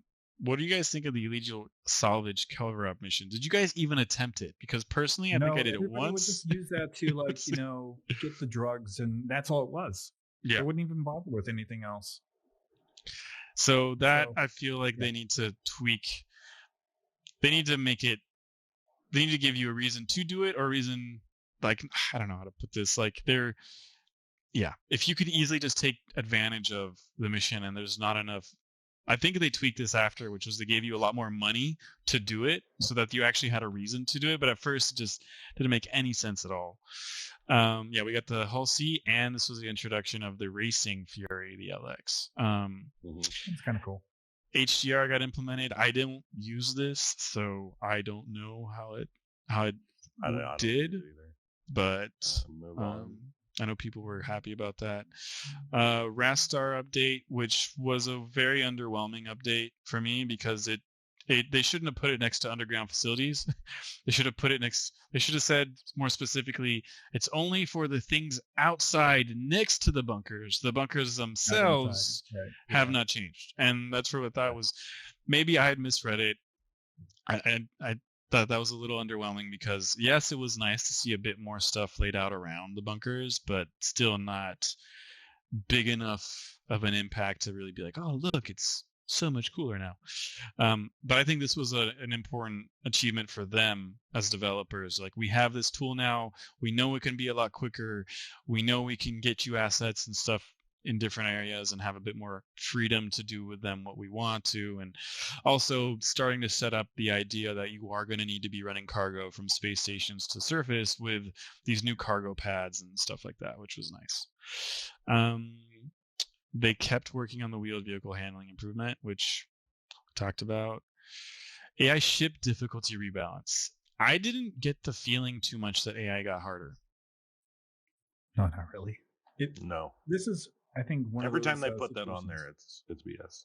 It depends on like how the server is actually performing, because right now in like 3.22, everything feels like it's trying to ram at you, or like its AI pathing is a little off. Like it's always trying to get too close and right in your face, and that results in collisions, you know. Oh yeah, they keep ramming me. Is this one where they added like different types of AI, or was that 3.21? Like the ships were vastly I think that was more recent. Didn't make it. No, that came with the new Derelict City outpost. Maybe like it did, the Dunborough and stuff like that. That came with the Okay. new, Yeah, that makes sense. Yeah. NPC characters. Which is why people were running bounties a lot more recently than they were before. But yeah, vaulting. This one was a huge one because I definitely felt that improvement, especially when you were trying to escape Klesher. It wasn't great, but it was better, and it was definitely needed. And jumping around became a more enjoyable rather than a super frustrating experience. I had stopped going to caves entirely because the vaulting and the mantling was so broken. You would just get stuck in like a certain depth, right? Yeah, the seniors just couldn't get out. Crash recovery was, I don't remember it working so well in this patch. I know the patch after it, Crash recovery was awesome. I just happened to be on a PTU server one day when they were testing the crash recovery on a later patch. Absolutely fantastic. 6 times they crashed us. 6 times came back in exactly in the same spot, doing what I was doing with my mission active, which I thought was fantastic, which is huge. Yeah. Which they don't talk about it enough, but this is a vital part to go in with server meshing and the replication layer that we were now, starting to test out and all that stuff. Like being able to properly recover all that data without it being corrupted, huge. Yeah. I'm very excited about this. And I don't think we talked about it enough as a community. Because that definitely made a huge change. This next one's my favorite from this patch. Anti-combat logging was a big one, especially for like PvP bounties or just like getting in any kind of encounter. You couldn't just like Alt F4 to get right out. You would have to stick it out. There's still some workarounds where you can like open up console, type in quit, and then it takes you to the menu and you're scot-free, no issues. But this is a step in the right direction, I feel, with CIG. Because it was an ongoing issue for a long time, especially with like cargo hauling being such a big thing. And especially like I was saying, PvP bounties for this one. Because it can be especially frustrating, like Odin was saying before, where you're chasing after, someone halfway across the system, all of a sudden they're just gone, Yeah. And that's frustrating. And it shouldn't be possible. Other games like World of Warcraft, when I think of an MMO, it's typically the one I go to because it's the granddaddy kind of MMOs at this point. Yeah, that makes sense. They do that pretty well. Like obviously in that game you have the option of having PvP turned on or off. Obviously in Star Citizen that's not an option, but people can't just run away. They can't just go exit. They force a timer on you before you can just exit the game. You'd see your character just sit down, and so the other guy, if he sees you sit down, well, he can just keep wailing on you. And I think was needed in here, and I think it makes a lot of sense, and it takes away some of the cheap, easy logging. Well, I don't know about all that because it doesn't exactly work as it's supposed to. So the other day I was after a bounty, went in, started combating him. He had a buddy with us. This is a PvP against another player. I was trying to get my certification done. So his buddy attacks me. They're both red. He actually rams himself into the ground. I laughed and I go after the other guy. He was in a C1, maybe in one of the ones, the spirits. Yeah, one of them. And I'm attacking him, right? And he is attacking me back, but then his ship stops moving, and I like come around, and I'm like, I stopped firing for a second. I was like, nah, screw this. Couple missiles, send it at him. He blows up, right? I got a crime stat. Destruction of property. Yep. He had logged, and because he had logged, his ship was unmanned, and I got in trouble for blowing up his unmanned ship. So I'm actually have to work on it. I'm still sporting that crime stat right now. Issue with the console quit commands. Yeah. Because it still allows you to get out without having any of those like consequences, right? Yeah. So if they could address that, I think it'd be a step in the right direction. But it's kind of probably a tough one to do because you can also do the same thing if you do Control Delete and in the detailed portion you can actually exit the game and then get back in as like a good workaround. Oh, wait, no. I'm thinking of something else. Never mind. Disregard that. Got it. We can but no, it's. I think it's still the idea is we know they're working on it and they're addressing the issue.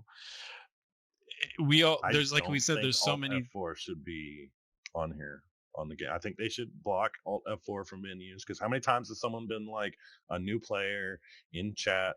Oh, you hit Alt in third person view. Oh, okay, and then you never hear from them again in chat, and you're just like, somebody got them, and it's like Control and Delete does the same thing. It brings up your task manager. It doesn't delete it, cancel it out right away. And some programs have it set to where Alt F4 is blocked.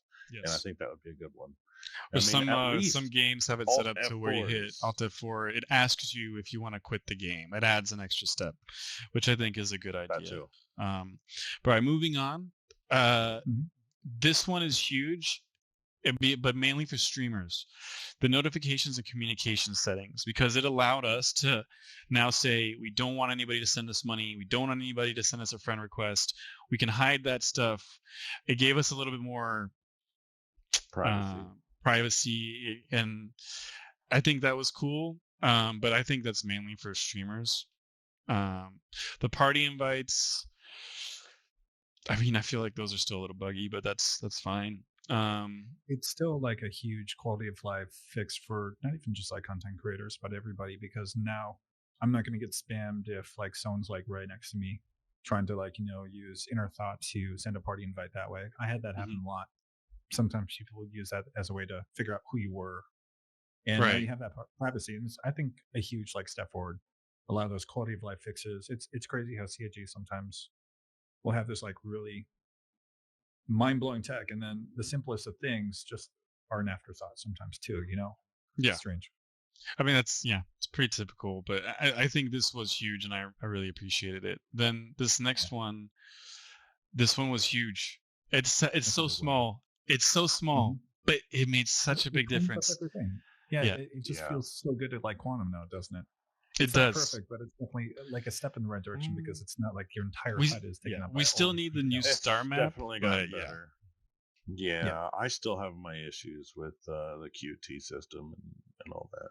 But it cleaned up a lot of the clutter for the crosshairs. It does look a lot better. Yeah, and it aligned it, which was anybody who had OCD on that one, I completely understand if it drove you crazy, because it drove me a little crazy. It's like, no, why can't they be in line? Get them together. So that was really nice. Argo Mole pilot improvements. And this added the pilot in the mole to be able to actually scan stuff and be a bit more involved in the mining process, which I thought was good. MFD persistence. Custom vehicle MFD selections should now persist as long as you keep the vehicle intact. I'm not sure what that is. MFD persistence? Yeah. If you changed it once in your ship, the moment you get back into your ship, it wouldn't reset. Oh. So your MFD, if you like had target status for the right, it would stay there. But like after the ship death, it would reset everything again. Got it. Okay, that makes sense. I never really messed around with that too much. I just kind of left it as default. Moby-Glass background darkness occlusion, that helped a little bit, but it didn't resolve the issue of male characters in armor clipping through the bottom of the Moby-Glass, which is why I know a lot of people still have it. Yeah, I still have it. Still have that issue, not as often, but I still have that issue. Ships and vehicles. No, it's only if I'm wearing heavy. Yeah, heavy armor. Heavy armor. Yeah. And I'm always in my Moro, so. Got it. Yeah, same. So I see it pretty often. But ships and vehicles greatly increase the internal storage of the Great Corsair. That was a good one. I don't use the Corsair enough but I don't think they changed the size, other than I think they just increased the grid back there. No, I think this isn't with SU crits. This is for the internal storage. So like when you're dropping armor inside, yeah. Key bindings update for 320. This threw everybody off for the first week.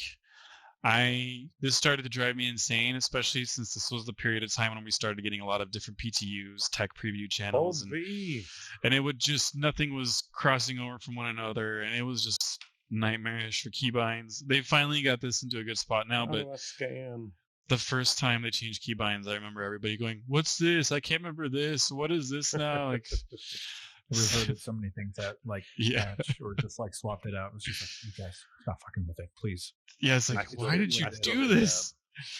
Exactly. I still hit tab sometimes, like tab. Oh, crap. Hold V. Yeah. So that was kind of annoying. EACSDK. Okay.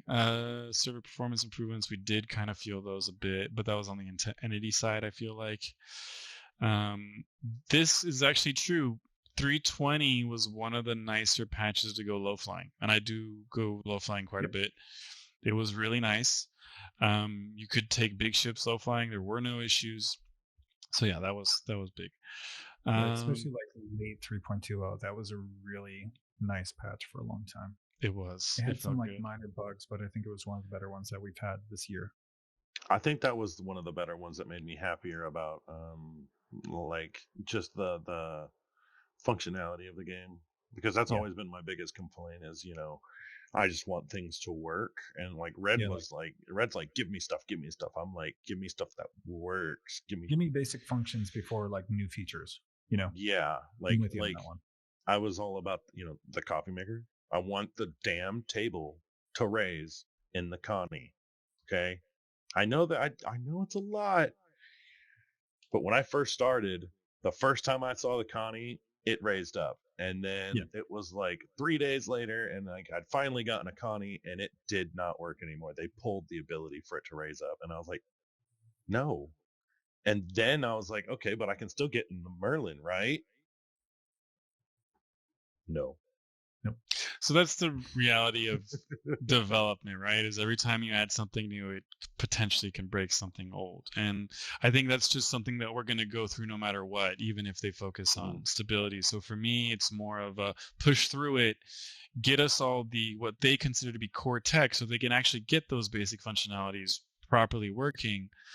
Yeah. And then, because I think once the core structure of the game is there, which I think we all know that what we're really missing for that is server meshing. Server mesh, yeah. And then once that hurdle is overcome, then the floodgates can open, and not just for content, but also for continued stability, which would be really nice. Because you know, as much as I say I want new stuff, I get just as mad as everybody else when it doesn't work. So someone just said the hull C is still broke. So if you need to do anything with it, did you know that the escape pods in the back, if you open those and then lock somebody in that, they can't get out? It's a great prison. Try that. We found it. It's a prison ship. It's a prison ship. Wow. There you go. Let's try that sometime. Try that. Is there an emote of him banging them a couple times or something first so they don't like log out, because they can't combat log if that timer's been extended. But it's a lot of fun. That's cool. And welcome in, Papa Juggernaut. Thanks for joining. Glad you could be here. That's the other thing. The trespassing in other people's ship. I love it. Was it that one? Was it this one, or was it 2.1? I think that's 2.1, but I love that update. It doesn't notify you every time you go into someone's ship. Which is good. It's good. It does. It has kind of messed me up one time, honestly. So my wingman had to go, and I was like, all right, man, go to main menu. And stay in party, you know what I mean, and I'll be good. And because, you know, he was coming back, but it was going to be like 45 minutes. So his computer ended up crashing, like it froze, and so I was inside of his ship, inside the reclaimer, and I was just salvaging away, and I thought the trespassing had popped up because I was trespassing in the location of where I was salvaging, but then I got away and I realized I got to like the place, and I was like, I can't call my landing. I can't open any doors. I can't get out of this freaking ship. I couldn't EVA over to the station. I was just sitting in this ship full of salvage. I mean, it was 100% full. And I'm just like, I don't know what to do right now. I'm like, Average, come back. And then I ran out of water. I died inside the ship and woke up in prison. And I was like, this really just bit me in the ass right now. So the way to fix that is the next time that you're like stuck in the ship, there's a panel in the front, unlock it, and then you're no longer trespassing. That's how that works. It's kind of interesting. It's a nice little like. Oh, so I'm a fucking idiot. Okay. I'm just a fucking idiot. No, but that's the entire thing with the game, though. That's the entire thing with this game is you're constantly looking for their workarounds or listening to other people's workarounds. And, I will say this community is capable of finding any way to make things work if they really want to. It's kind of nice. I like that, which is, you don't see that in every game. Really good workarounds. Yeah. My favorite was how they figured out the workaround for when you accidentally left your engines on and it would float. You go in, you pull the power plant, and then you would able to like it would fall, and then you go in, you turn the engines off, and then you could put the power plant back in. Wait, from Knickknacks or vehicle loadout manager, or yeah, you go to the vehicle, you'd store it, go to the vehicle manager, take unequip everything. Then you would retrieve it, go into the pilot seat, turn everything off, and then you would store it again, put everything back on, and retrieve it, and it would be sitting on the ground. Awesome. All right, let's move on to AC 320. There was a lot to talk about actually on AC and 320. We're gonna get through this real quick, and then we'll do another little commercial break, and then we'll try to snap through the last two patches. Sorry, 320. This is obviously, we know this is the rework of the UI, being able to use the party system to have private parties for, squad battles and stuff like that, which was great. They introduced gun game. There was a lot of experimental modes being introduced, like master modes and all that. The single weapon elimination, and I think this was huge for Arena Commander. It made me want to play Arena Commander a lot more. When this came out, playable. Yeah, it made it just playable, which is a good point, because it was hard before. And if you did get into Arena Commander, it would be one match. And how many times did we get into one good match?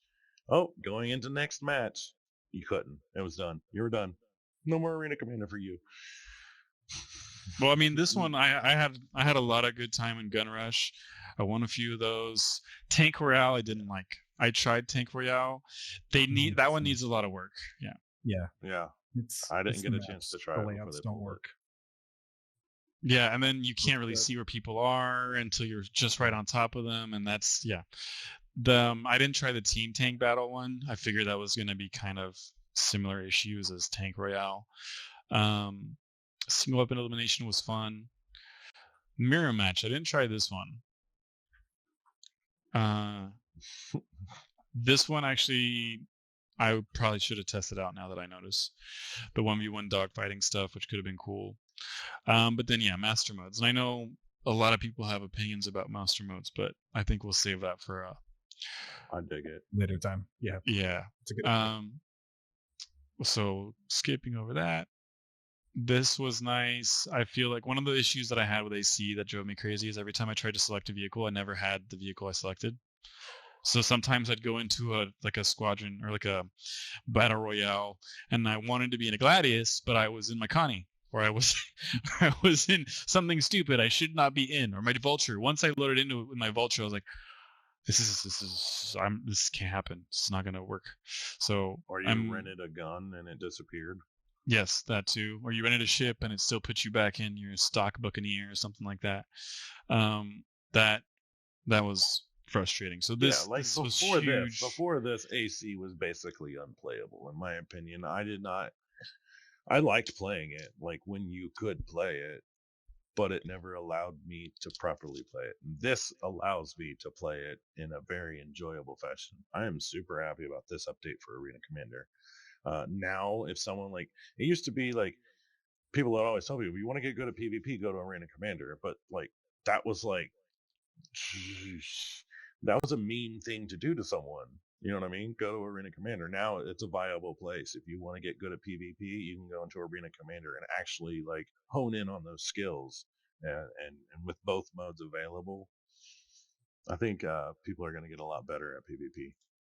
The current issue with that is that they've removed Battle Royale in duels. So if you want to do any kind of PvP in EC, you've got Free Flight, which last time I was in there was someone that was rolling in a Carrack in space solo on our team for Squadron Battle. And Free Flight was just, people ganking each other. And it's just such weird plethora of ships.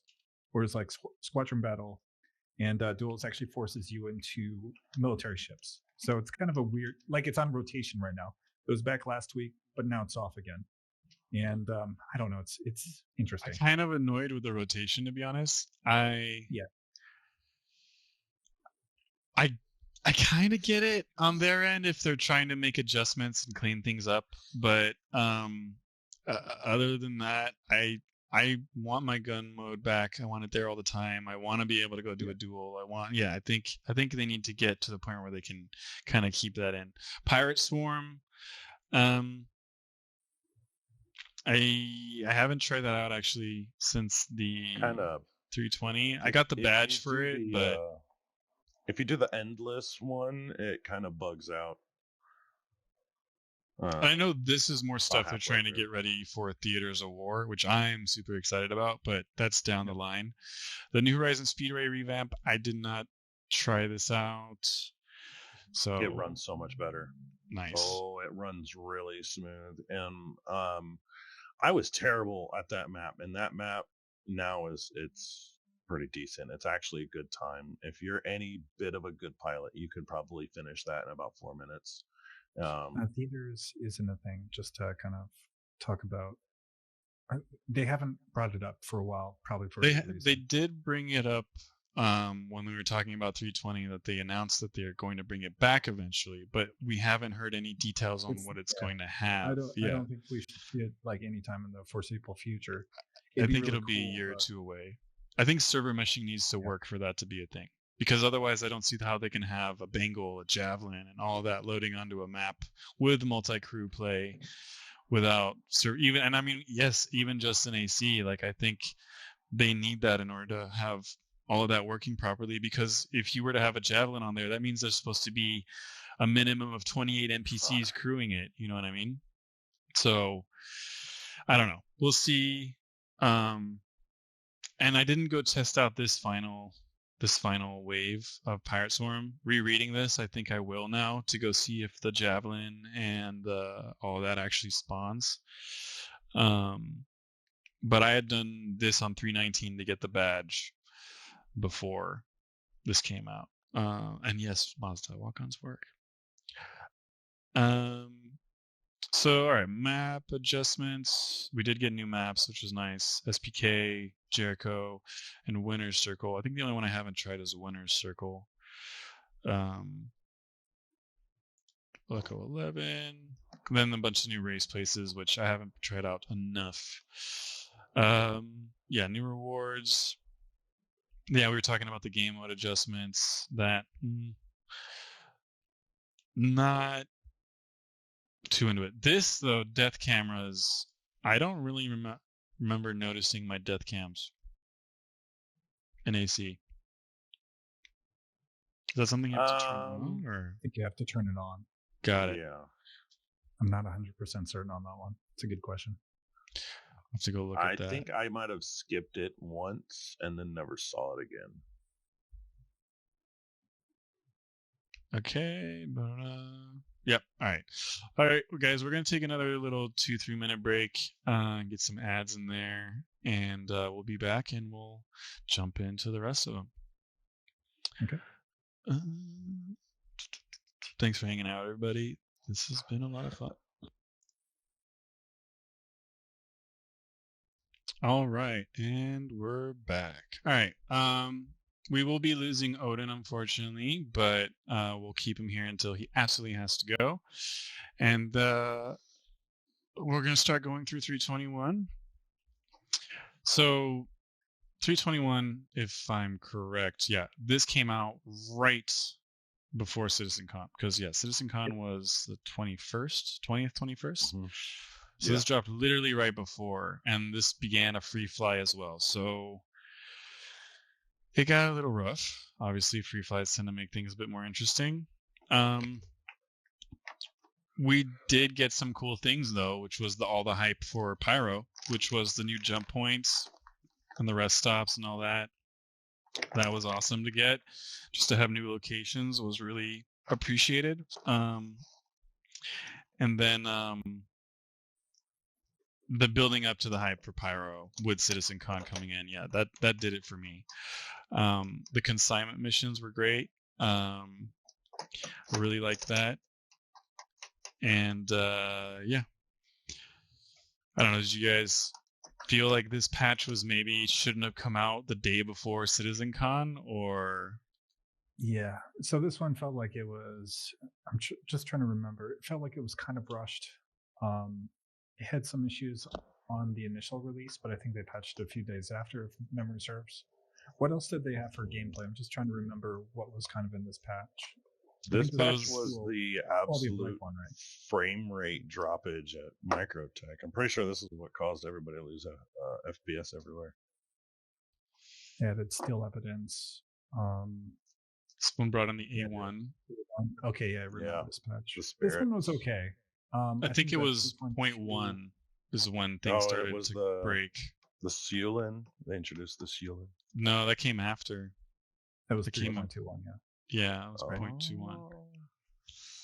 0.21. 0.1, sorry. Because yeah, there were the new Crusader platforms, I remember, and I think this is the one where you had to now kill the guys with bounties on them, like the leaders. You had more bosses. I really liked that, but same thing as before. They didn't always work. So the idea in itself really liked the idea of more stuff to do. This is actually where they reworked, I think, the platforms around Orison, so that you had not only jump points to get to them, but they weren't so close to Orison. They were spaced out around Crusader. That's what I should have said. Yeah. They weren't just right there around Orison. I thought that was really good, because what they kept for right next to Orison is actually only for Siege of Orison now. Siege, yeah. Yeah, they separated all that out, which I thought was needed. I liked that a lot. It also gives a bigger feel to Orison in general. Like, it gives a bigger feel to, like, usually when you pull in, it's just that right there.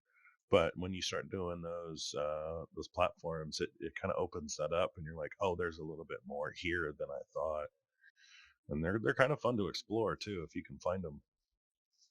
The one thing that would be nice if they worked on this, it feels too much like a copy paste of Siege of Orison. If they added a little bit more like personality to each of their own locations, I think it'd help them stand out a little bit more.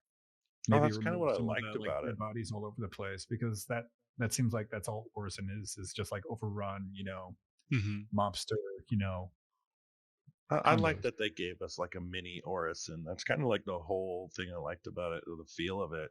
And because I was a huge fan of Orison right up until this last Orison.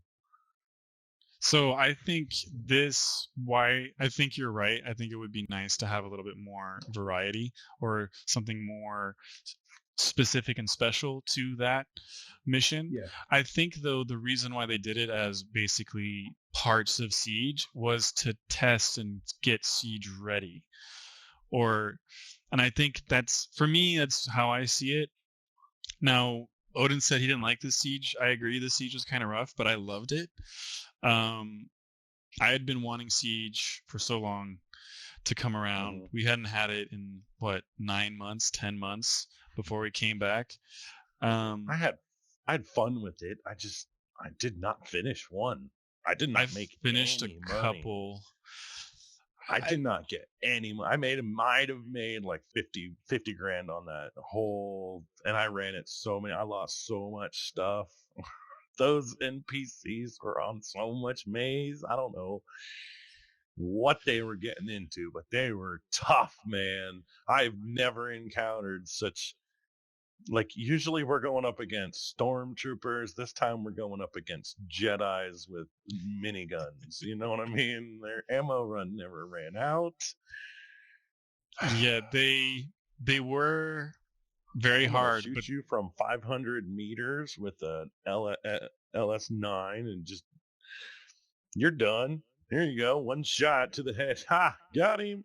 I liked it a lot because it was hard and you had to play as a group. Like, the only time I won one was, I can't remember if it was with Mazda or if it was with Thunder, but there was 2 or 3 of us. I think Falcon was there. But anyways, it took us a while. It took us a few tries, but we managed to go from the very beginning, kill every single boss, and get to the end.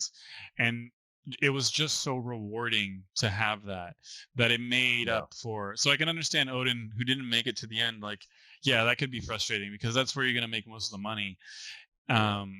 I do like that they added a timer to it, is if you don't complete it in 4 hours, it's going to start over. I think that was smart. That was a good thing. I like that they did the you got this much time to get out, otherwise we're going to kick you out. That was kind of cool, because before people would stick around for so long and that reset timer didn't start until everybody left, which could be, who knows how long. So I just realized that we completely got off topic on this patch, though. So now that we've talked about the later one, but that's true. So these missions were nice, but yeah, it'd be nice to see a bit more variety. The illegal Korea mission, I always wanted to try that, and I never got the opportunity to. Worked for me. But that's what I kept hearing. It just didn't work. So when it does work, it'll be nice. The A1, I really liked that ship. I like the A1 and C1s. I think they're cool ships. I think they do fill a good gap that kind of existed. I think if somebody doesn't completely like the Cuddy Black, they can get into a C1 that might be more their style. I think people who didn't want to buy an Andro or Taurus will end up in one of these, or something like that. I think it's a good mid-tier ship, and I think a C1 pairs perfectly with something like a Vulture, for example. So I don't know. I like these ships. I think the A1, the bombing was a little underwhelming. I think the bombs dropped too much time in between each bomb dropping, which we were all hoping for a bit more of a carpet bomb thing instead of a drop one. So I hope they'll fix that. But besides that, I liked the A1. I thought it was a good ship. Yeah. I do like that. It's more of there's more of them, but they're less powerful than A2's bombs. It gives us a nice, because it was like you had the A2 bombs. That's it. You'd expect to have smaller bombs, but I was expecting them to be able to drop like we shoot 4 missiles at a time, to maybe drop half your load at one shot and just be like doop doop doop doop doop doop doop, and then watch them do do do do do and have. But that's not the case. I really hope it. I think they will. I think they're. I mean, in general, CIG does an amazing job at listening to us. You know what I mean? They might not listen to us right away, but they hear it. You know what I mean? They hear our complaints. Repel radar ores and new Crusader platforms, we talked about those. The ground vehicle physics updates, I think that was just further work on what they had already started doing. Yeah. Didn't make a huge difference. Remote turret quality of life improvements, I didn't feel those a ton, but then again, I don't drive around in a Nova all the time. So if anybody in chat has anything, I think they just changed the way the sensitivity and all that stuff worked, because the sensitivity really didn't work all that great. That one also added like gyro for ground vehicles. That was a big thing. So if you're say in the Ursa Rover, you weren't bouncing all over the place with the person that was driving. That was a huge step, I think, for that one. Little fix, but definitely like a good improvement. Yeah, no, I think these little things are why a lot of people have been calling 320 and 321 and even 322 really nice quality of life improvements. Bug fixes, we don't need to go through that. We knew about Gun Rush. That's what the feel has been over the past couple updates, that they're starting to really make things better for us for our everyday life, and it's been getting much nicer. Like, I've been getting into the verse much more often. All right, that's my cue, guys. I gotta go. Thank you for having me. Thank you. You guys were awesome. Let me give you a little shout out here on your way out. Everybody go show Odin some love. Odin, thank you for joining. He streams typically weekends. He'll stream Star Citizen and Modern Warfare, so go check him out. Thanks for joining, buddy. All right. Later, guys. Have a good one. See you later. Actually, you know what? To make this clean, we're going to do just a 1-minute break here so I can clean up the scene and run another ad, and we'll be right back. Okay. Sounds good. Bye, guys. Bye, Odin. All right, everybody. And we're back. And Twitch. We're back. Hi. Twitch did not want me to make you guys watch an ad, so no ads for you. But all right, 321.1. I just want to double check the date. Yeah, this came in actually a lot later than I thought it would. It came in basically a month after the 321, and I think, with all the hype and everything amazing that we did see at CitizenCon, I think this kind of left a bad taste in some people's mouths.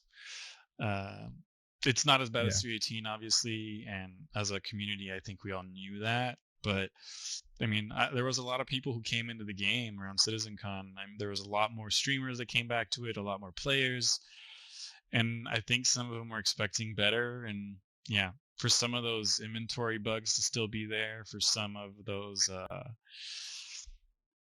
desync issues to still be there was annoying. And now we think this is by the time we fixed the invisible players. Pretty sure this was fixed by then. This was the patch. I think either this one or 3.21, they actually fixed it. I haven't heard of those issues as much. I know it still happens, but it's a lot more rare now. So that's a huge step forward for the community as far as PvP or even PvE. Knowing where somebody's at is huge in game.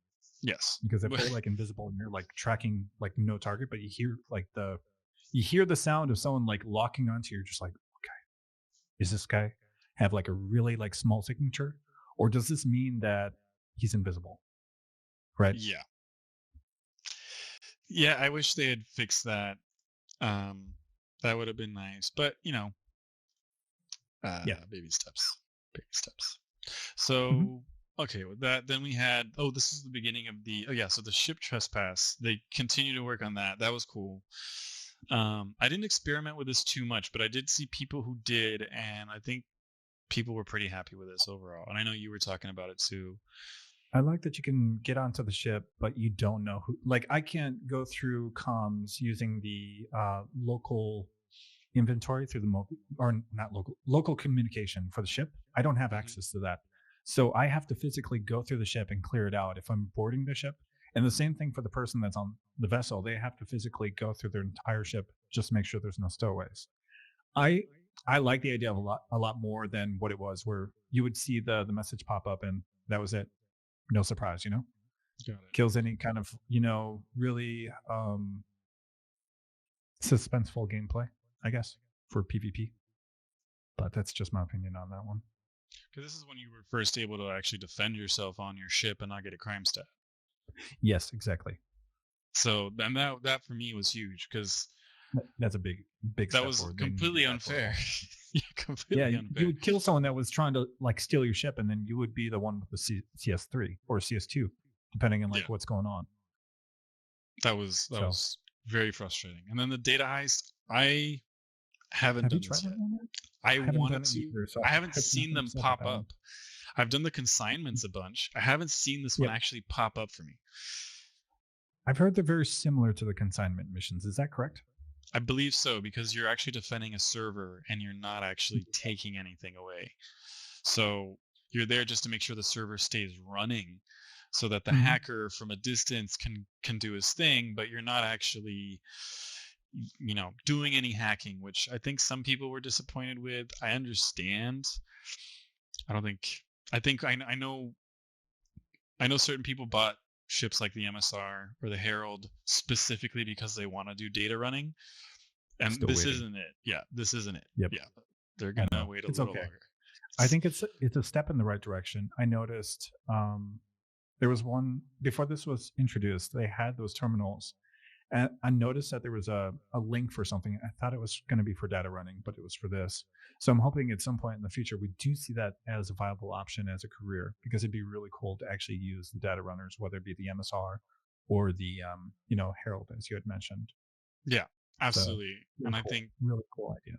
But I think the MSR is one that people are really getting impatient about, because it's a pretty popular ship in the verse, right? Because it's pretty versatile. Even if you're not data running, you can run cargo or use it to haul around an Ursa, which is great. I typically love flying that ship around, and it's just disappointing that we don't have that yet. But it's funny, I keep forgetting how many ships we've gotten actually over the last few months. The Argo SRV came out in this patch. SRV was pretty cool. Was pretty cool. I didn't really get to try it out, unfortunately, but I did, mess around with one. It was awesome. The Tumbril Storm I was really happy with. I thought that was a good kind of in between from the Nova. It doesn't feel as big and clunky. It's a little quicker. I wish it wasn't a one-seater though, but that's not a big deal. The C1, love the C1, another cargo ship. It's a cool one. I love the tractor beam being on a rail. That is for me the best part of the ship. That's a great system, and I'm surprised that they didn't do something similar on the Cutlass, because it's one that can, be used. And then the one thing that was missing was the option to keep the whole thing running while it was on the rail and it was moving from point A to point B, right? Yeah. I think they said they were going to address that, but haven't yet. I know they added the tractor beams on this patch to the, working ones at least, to the Caterpillar. What else was there? The Nomad has one, which is a really good setup if you haven't tried that out. And I have not. And same with the Cutlass, because you have that full tractor beam it's a station on the back of the Nomad, and you can grab stuff from the back of the ship and physically put it on the cargo grid, and you have this great point of view. The Caterpillar and the Cutlass still have some issues, because before it was even introduced, these were still work in progress systems, so they have to be reworked once again. But it's really cool to see them finally having their functionality at this point. It is, and I think they couldn't have foreseen how it was going to happen on the Caterpillar, and I know that's the one that most people have been complaining about. It just doesn't make any sense really where it is. It's certain angles don't work. That's the one I kept taking the ship out to try it, but blew up, or something happened before I could ever get to trying out the tractor beam, unfortunately. I'm not worried. A lot of these ships we know are gonna get another gold pass, right? The Carrack needs another gold pass. The Caterpillar needs a gold pass. I'm not too worried about it. It's nice to see these things coming in though, and I think the C1 though, they were definitely on a great track, and I think it works great with the A1 too, with the top turret. Like, those are both really cool ideas, and I think we hopefully will see a bit more of that on future ships too. Of this rail idea. The rail system is going to be the next one I can think of is the Mirai Guardian. That's speculated heavy Mirai fighter, where in the photo, if you look at it, it looks like there's actually a rail system that goes from the top of the ship to the back. So it's similar to more of the Scorpius systems that they've implemented, which I think is really cool to see that more streamlined into the future builds of the ships. I really like that system a lot. Right. I think usually use that the rear facing position, but it is nice to have that switch up just in case someone's trying to get into a blind spot during middle of combat. True. No, I like that, and I think it's needed, definitely. Location, servant station, exterior lighting, polish pass. Yeah, I didn't see too much of that. Introduce light glare. I didn't notice that too much. The every time we talk about AI, yes, I know. It's just it depends on the server. Is it actually working? We don't know. It's hard to say. What is the actual standard of what we should expect from that Squadron 42 AI? Because we don't know because of the server performance. What is the actual expectation for that? The one thing I will say I noticed them doing a lot more, and I will give them this, because I did notice AI looking for cover more often. Yeah. That was the main change I saw. Now sometimes they'd get stuck behind the cover, or they'd glitch through the cover, but hey, it's still start. They can throw grenades now too. I really like that. I haven't had anyone throw a grenade at me yet, but I have heard about that. That is cool. In Pyro, they would throw grenades like crazy. It was cool. I did have that in the playtest. That's true. Yeah. The playtest is the only spot I saw, though, because Stanton seems like it's still kind of the AI behavior is somewhat restricted with some of the things that it can do. So it's interesting. We're talking towing. Yeah, this tractor beam stuff. I think this was the rework they had to do to get the rear tractor beam from the SRV working properly with ships. I think there was an issue where sometimes they weren't, coming around the way they were supposed to. Wicked Disaster. Not enable towing on these mission ships. Okay, that makes sense. Illegal salvage. Ever have the option? Okay, did you ever have the opportunity to have someone drop somebody else's A2 bomb and then tractor beam that over to a safe zone and then blow everybody up? Because as soon as you're inside of the safe zone, you could like drop it. It would kill everybody. And then the person that owns that ship would actually get the crime stat. I learned that from Classical Jet. It was hilarious when I tried it out once. So I don't know if it works anymore. I think they've patched that one, but it's fucking great. I was about to be like, hey, Classical, what are you up to after this? I'm not. I think that one's been patched. Just because some people were kind of exploiting, grabbing certain items within the Armistice with the tractor beam, and using it against other players. Whatever. I think it's hilarious, and they should allow more freedom of choice for that kind of matter. No, I think that is pretty funny. The only thing around this patch, Classical and he had helped me shoot a very small video that I put up on YouTube where I was just standing next to my Caterpillar when he dropped his A2 bomb. I survived. Caterpillar didn't, but I survived. Like no blowback. Like it was just like I was made of steel and nothing happened. So yeah, I know there's some work to be done there. The new player experience on New Babbage, I think that was a great idea. He was a multi-boxing legend himself. Hey, Jeff. What's up, Pascal? We'll make sure to go test it out together for this patch. Yeah, new player experience. I think it's a great idea to have it not just be on Area 18. I think one of my favorite planets is Microtech, so I typically tell people to go there if they want something a bit more beautiful. I think until they implement a bit more use for the city of Area 18 and the different areas, then it'll... Every time I go there, I want to like, ooh, what's over there? What's down that alley? Can I land on that building over there? Like, that's all I kind of want to do because it feels so cyberpunky, futuristic. It does, yeah. Blade Runner. You want to be part of that environment more, but yeah, I want to fly through traffic.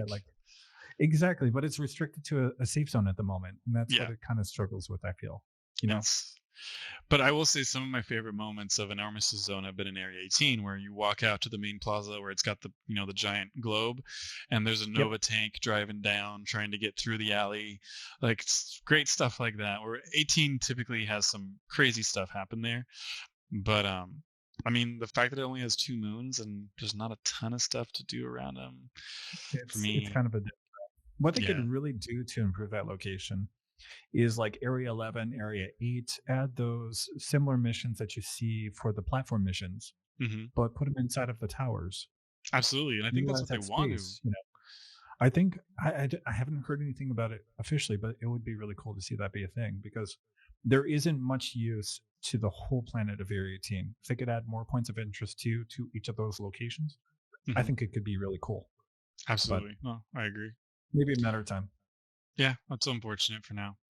But yeah, new play experience is great. Ground radar sensitivity. I remember there being a lot of issues with ground radar since this kind of popped up. I actually kind of stopped using the ground radar for a while until recently where I started using it again. Yeah, that was a little disappointing. Yeah, ship cargo manifest balance changes. Yeah, this is when they realized they had too much good stuff in the salvage missions as cargo on ships, and they're like, okay, we got to tone this down. People are making way too much money, way too fast, and we're reducing our testing. It makes sense. Yeah, that made sense. Ships and vehicles, vehicle headlight. This was big. The Connie got a rework, and that was every ship. Do you remember ever using the Scorpius and trying to get right up to, any target on the ground? It was like you were nearsighted and you couldn't see anything in front of you. I'm just like, what the hell is this? Is this that's a rock or is that a player? That's how I felt with the Andromeda. Yeah. It drove me insane. The Cutter had that issue. There was quite a few newer ships, especially, that had that same problem. So I'm glad they finally addressed that one. That was a huge, and wasn't expected, but super welcome. Ship mass balance. This I did feel, and I noticed it the most on the Star Runner, on the MSR. That's where I really noticed the change of weight. Is it faster? Or how does it feel now? I don't fly an MSR. The only time I fly one is when I'm stilling one. So its thrusters up and down I feel are more reactive, but side to side is not as much. and it still flies really well, don't get me wrong, but it's maybe, I guess the word to be modern would be, it's not as broken as it once was. I still think it's a good ship, and that rework, it makes sense. And I know those were just the first ships they started that rework with, and they're going to keep going and doing that as they go on. Welcome in, Devil. Major bug fixes, glossing over. Then Siege of Orison, which, we spent a lot of time talking about already. Huge. Did you try playing from the red side at all? Just curious. If you saw like the player tracking at all, because I know that was a thing, but I never actually saw it because every time I tried to get too close to it, I don't know, it was a stutter fest for me at least, so it didn't really bother too much. There was one night off stream I tried playing, dressed in like a Ninetales uniform, so if someone shot me, just press charges and then Good times. I know they have been talking about it, wanting to have more of the illegal side of things. I think it didn't make it into this one. I think it's for... No, it didn't. Yeah. They were talking like a future patch at some point, but they just implemented new systems to kind of combat the, PvP portions of this whole event, which I get. There's only so much they can do in between like patches, and you can only appease so many like parts of the player base as well, right? And that's the thing, you can't. Not everyone will ever be happy. It just doesn't exist. Of course, there's only so much you can do. I get it. There's a lot of stuff around that. This I didn't look too much into. I know they had added more ships to more game modes, but I haven't tried out AC too much because the only times I've gone into it is to do a race and nobody's around. So. And I definitely did a bigger push on this one when what's it called came out, 320. All right, next one, which is going to be 3.22. Yeah. When this first came out, it was the best patch because one thing that didn't work was missiles, and I loved it. Really? So everybody had to come in close quarters? Everybody actually had to like try to dogfight instead of just spam fucking Vanguard style at people. Just sit there and they're Connie Andromeda, 40 missiles if you're coming your way. Like, oh my god, there was one time I remember getting bombarded by two. I think it was an Inferno and an Ares. What's the other variant?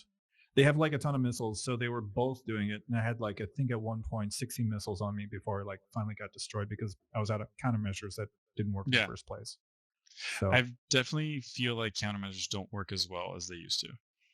They're inconsistent. They do work. It is always tied to server performance. EM missiles are still way too like broken for what they are, but we can do. It's part of the game. Just move on. If you die, then just keep flying. Yeah. Go elsewhere. Get better. Get good. It sounds like a skill issue. But no, I don't think it necessarily is because of all those. Yeah, locations. All those issues. Locations. Oh, yes. It was the top one. How do you feel about the new derelict settlements? I love derelict settlements. This is what I actually really get excited for in the game right now. Like lately, this is because it's like I get to go explore something new and cool.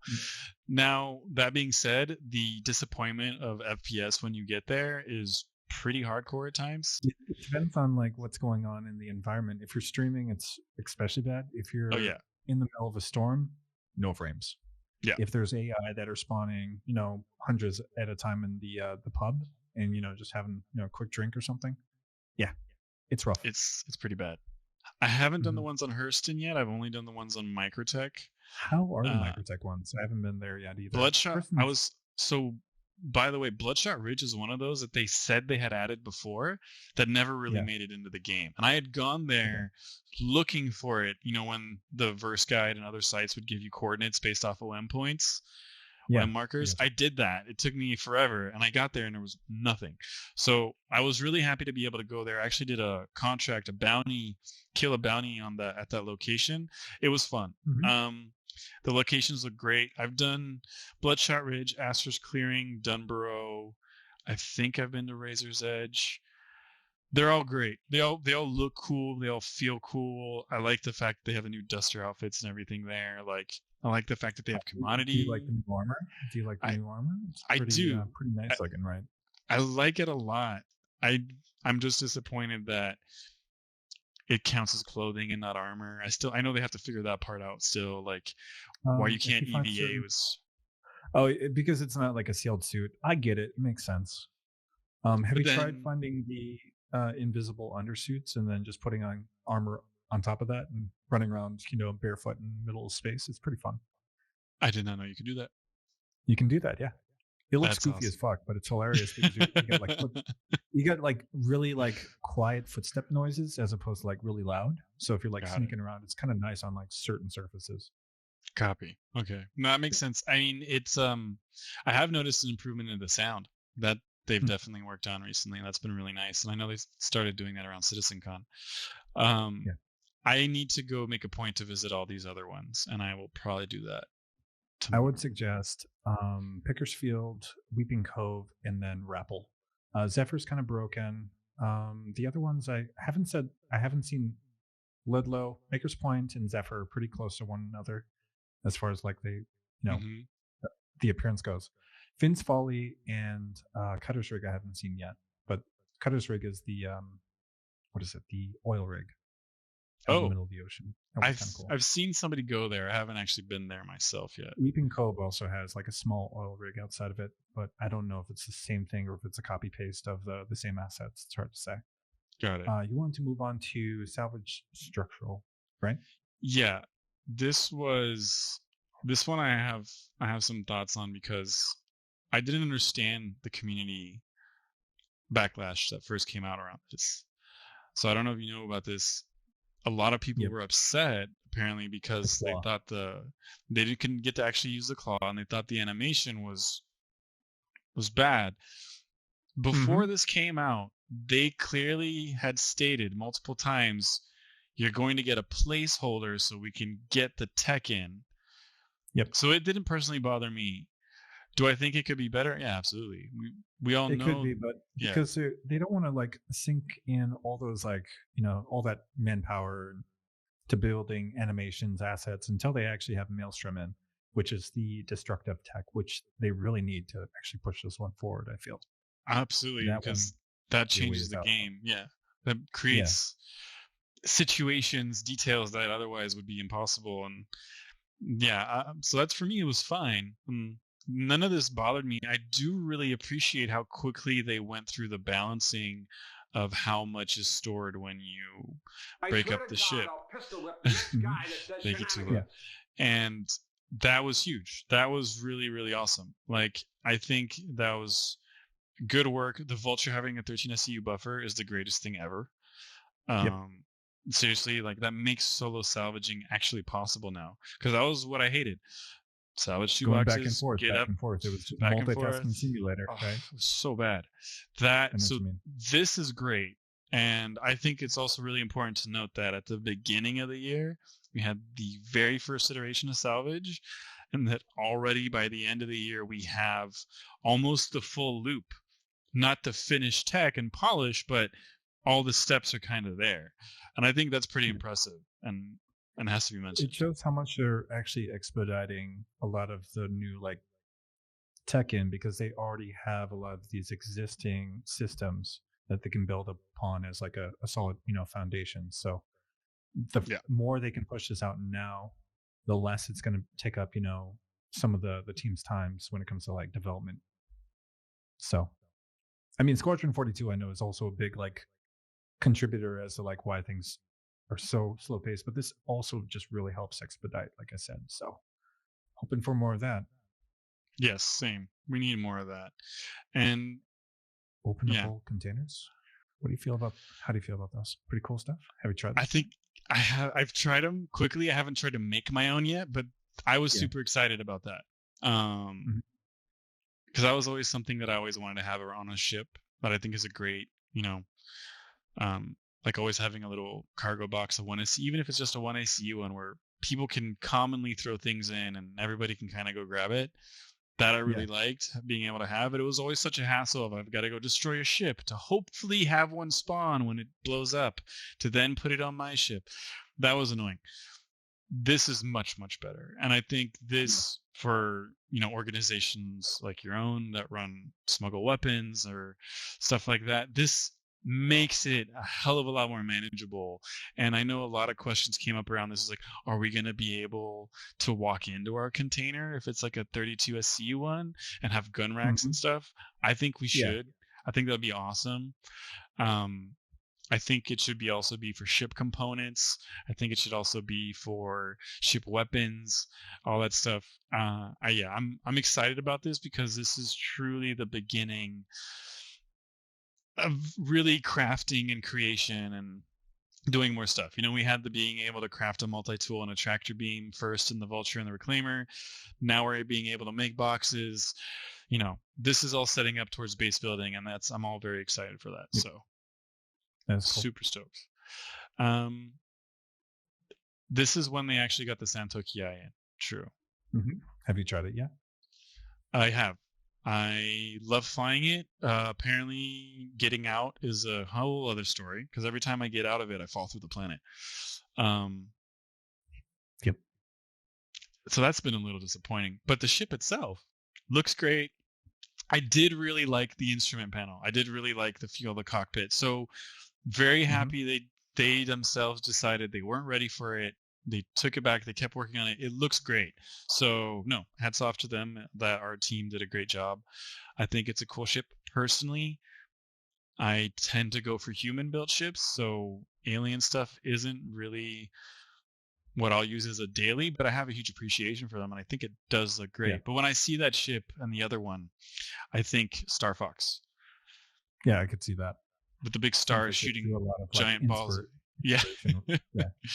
So, but I think that's great. And I think that's one of the things that makes me love this game so much is all the inspiration from different sci-fi genres that we see. Because these guys are clearly fans of sci-fi anyways to begin with. So, I like that a lot. Like, you get Star Trek vibes, Star Wars vibes, Battlestar vibes, Firefly vibes. You get, all these different vibes that I think they did a good job of creating their own world. But yeah. What did you think of the X1? I only flew it a couple of times. I know the X1 Velocity has the lowest signature because it doesn't have a shield because it's a racing variant. I think it has like 200 meters for detection range. So if you want to like go super low profile, that's your route. X1 Force and the standard were kind of cool, but I don't know. The overall like feel of those were kind of okay. I know this is also the patch that they removed the shields on a lot of the other ground Vics if they didn't have a military or certain type of profile. So the Dragonfly, the Mule, certain types of other ground Vics just have no shields whatsoever. So I don't know if that like impacted how they kind of perform, but I have noticed that the Dragonfly does explode a lot easier now. So it's interesting.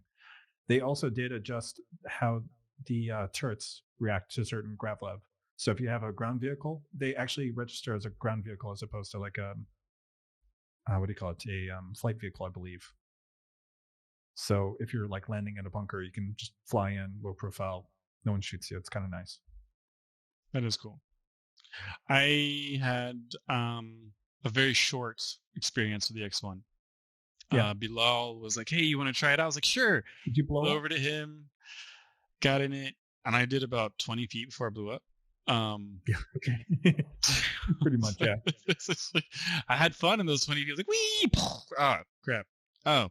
That was a good time? It was a great time. But then I've actually seen some people make some crazy videos. Kyosa, another streamer, made a video where he managed to jump a Hull C that's just on the ground with the X1. Like, you can do some pretty cool stuff with it, apparently. So, and Bilal remembers my my short experience on his X1, which is great. Yeah. But yeah, no, I think that's a good addition. I know people have been waiting for it for a while. I don't think it's a big change to the game, but with what you said with regards to your scannability only being about 200 meters, how your detection range,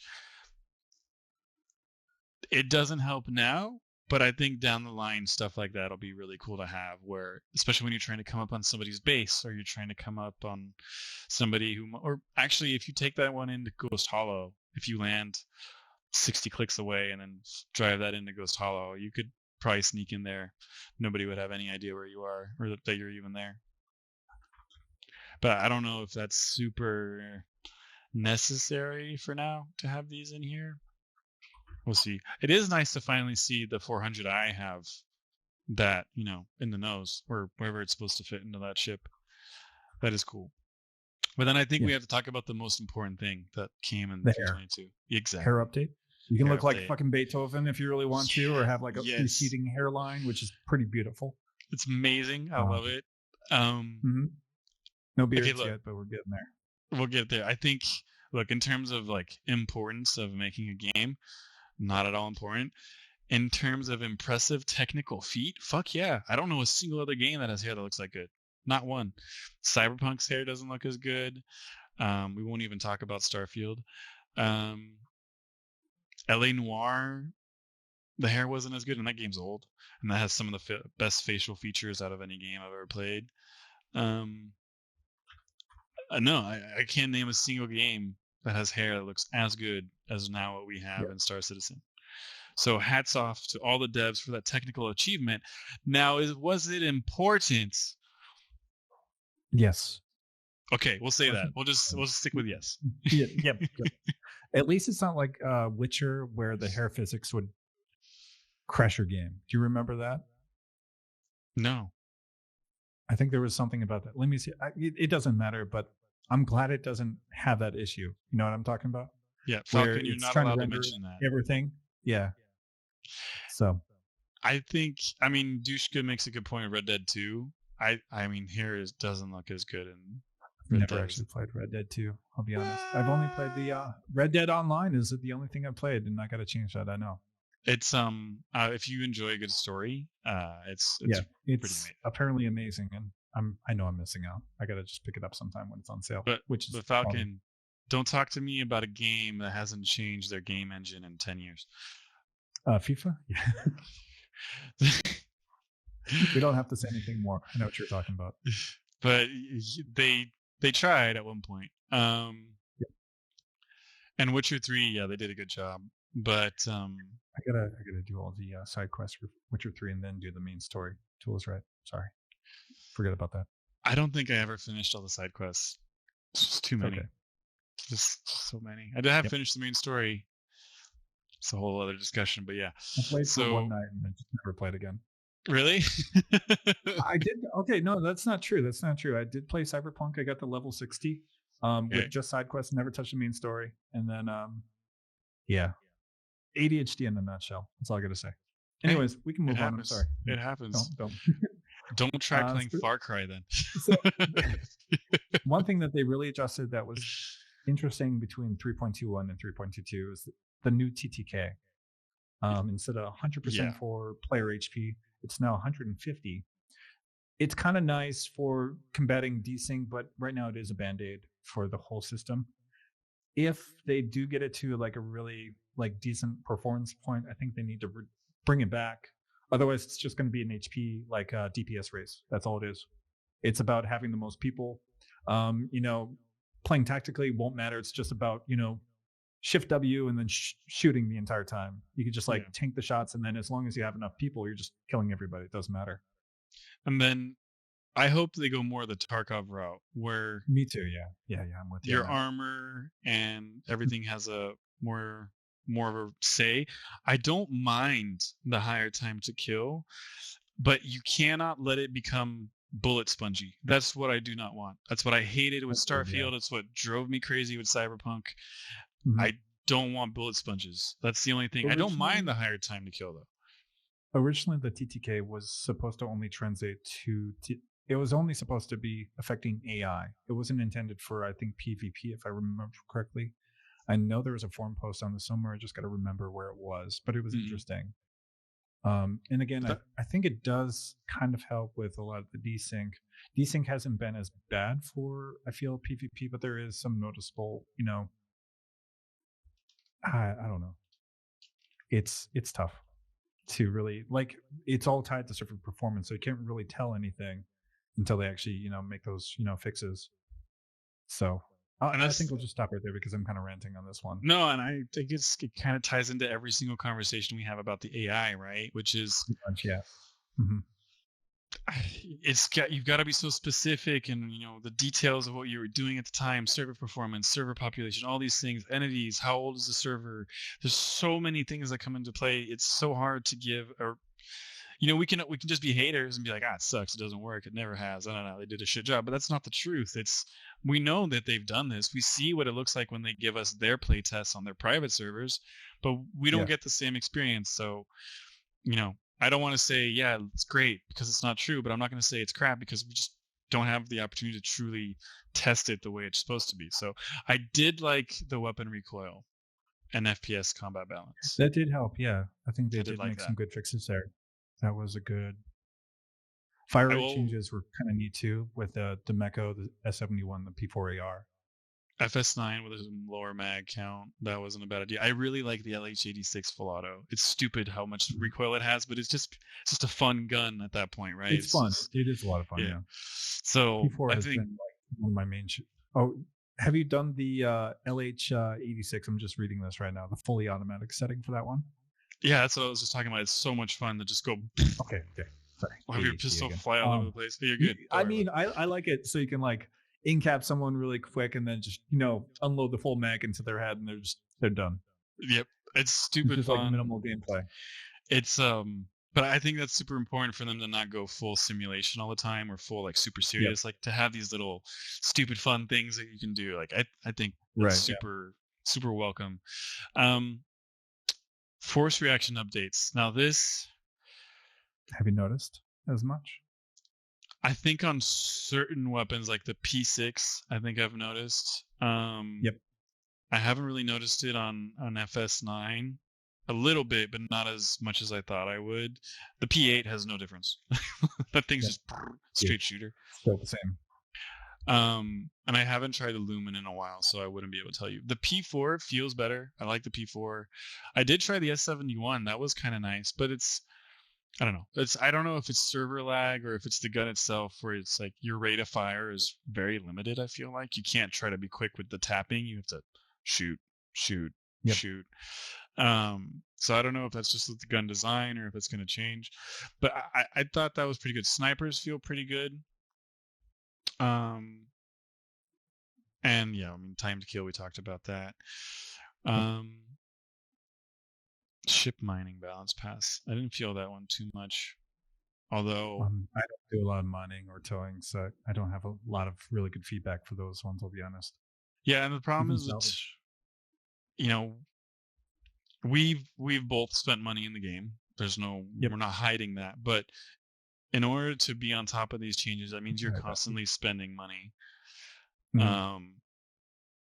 And I'm gonna be honest, I didn't spend money to have an SRV in the game. I'll wait for it to be that's okay. viable. This is actually the first time that I haven't spent anything for IAE in quite a while. Just because this year I'm still waiting for stable gameplay before I invest any new money into the game. It's just it doesn't feel right to some extent. Maybe that's a proper way to, I don't know if protest is word to use, but to support the project as a whole, Mm-hmm. I think you can still support the project without having to dump in, agreed, chunk of change put every in time. Gameplay and then issue console reports. Exactly. Interacting with the community. I think even just streaming the game itself is huge, support in itself. So it is, and I think one of the other things I think is good to remember is that you don't have to buy a ship all the time, and just because you're I have one of the things that I changed this year halfway through, and I'd start saying on streaming is, if you want to buy a ship that's out now that you can fly because you really like it, do it, because you can always get your money back as store credit and apply that towards something else, and I think that's a great way. I don't necessarily agree with buying ships that haven't come out yet. 60-day refund window is a thing. Just keep that in mind. Which is a great thing. And I also want to reiterate, this is not the most scummy predatory company when it comes to monetization. They are pretty damn chill. Now, this is not a game for peasants. I want to do an episode on the Legatus pack. We won't talk about that right now, but that is going to happen. I have many opinions on that. So true, but I don't think, I think like you said, if you're actively posting the issue cancel, if you're playing the game, if you're just going into the test universe, I know so many players and streamers too who refuse to go play PTU. Why? Because, well, they can't build up towards anything. They don't feel like they need to be doing the testing for the developers, when I always find that funny because we are testing the game. But I get the people want to have their stability and stuff like that. What I always find really funny is that the PTUs tend to be more stable than the patch when it comes out to live. Mm-hmm. Yeah. So if you want to actually try it out stable, go to the PTU. Like, don't wait for it to go live. That being said, I think one of the best ways to show support for this game and enjoy the content, and I hated saying this, is being a subscriber, because I get to try out the new ships when they come out. I get to try out a new ship every month. I don't have to buy it. Yes, I'm giving them money year round, but I feel like, as somebody who truly wants to support the project, that is a better way to do it, and a more honest way to do it, rather than just giving them your credit card information every time they drop a new ship that you don't know when it'll be released, because they don't set up release dates typically, right? So I have a little bit of a hard time with that. But, anyways, that being said, moving on to 322 again. Yeah, the shit components being removed from most bikes. I don't mind that. I think that makes sense. I don't know. I haven't messed with them enough because they've been blowing up on me on the surface for no reason. So I haven't touched hover bikes as much. I've got an X1 that I've used for like Jumptown a couple of times, but that's it. I mean, I will say that I think it's weird that Gravlev vehicles like the hover bike, you can now spawn at an ASOP at a space station. I think that's a little weird. But I don't know if they're doing this in preparation for persistent hangars. I think they are. They have to as well, because if it's circumstantial in the type of station that you're at, but there's sometimes the overhead hangars. You can't exit those because of the gravity well. It's just, it won't position you into a certain like landing pad in order to actually get out most of the time. Even then, there's a little bit of a drop off right before getting outside. So it's hit or miss as to whether or not you're actually going to make it outside. So it makes sense to me, at least. Okay. So I didn't think it was weird. I just, I felt like it would have to be tied into something else. Yeah. The ground vehicle profile, I believe, adjusted whether or not the turrets actually respond to you. I got to double check on that one because I'm not 100% certain on that. That's a good point. Messing with it, but I remember that the server was very low FPS, so I'm wondering if the server just wasn't responding because, it was just, borked. Mm-hmm. But anyways. We talked about the FS9. The R97, I've only heard bad things about. It's not a gun that I typically would run, but it's good if you're looking to hit someone straight, like point blank. That's about it. Or if you're trying to like bust open the back hatch of like, say, a Cutlass or some kind of ship that requires a lot of DPS. But more than 5 meters. Yeah. More than 5 meters away, I feel like you're throwing bullets at them. Yeah. Same with even the BR2. I feel like shotguns are kind of in a weird spot right now. So.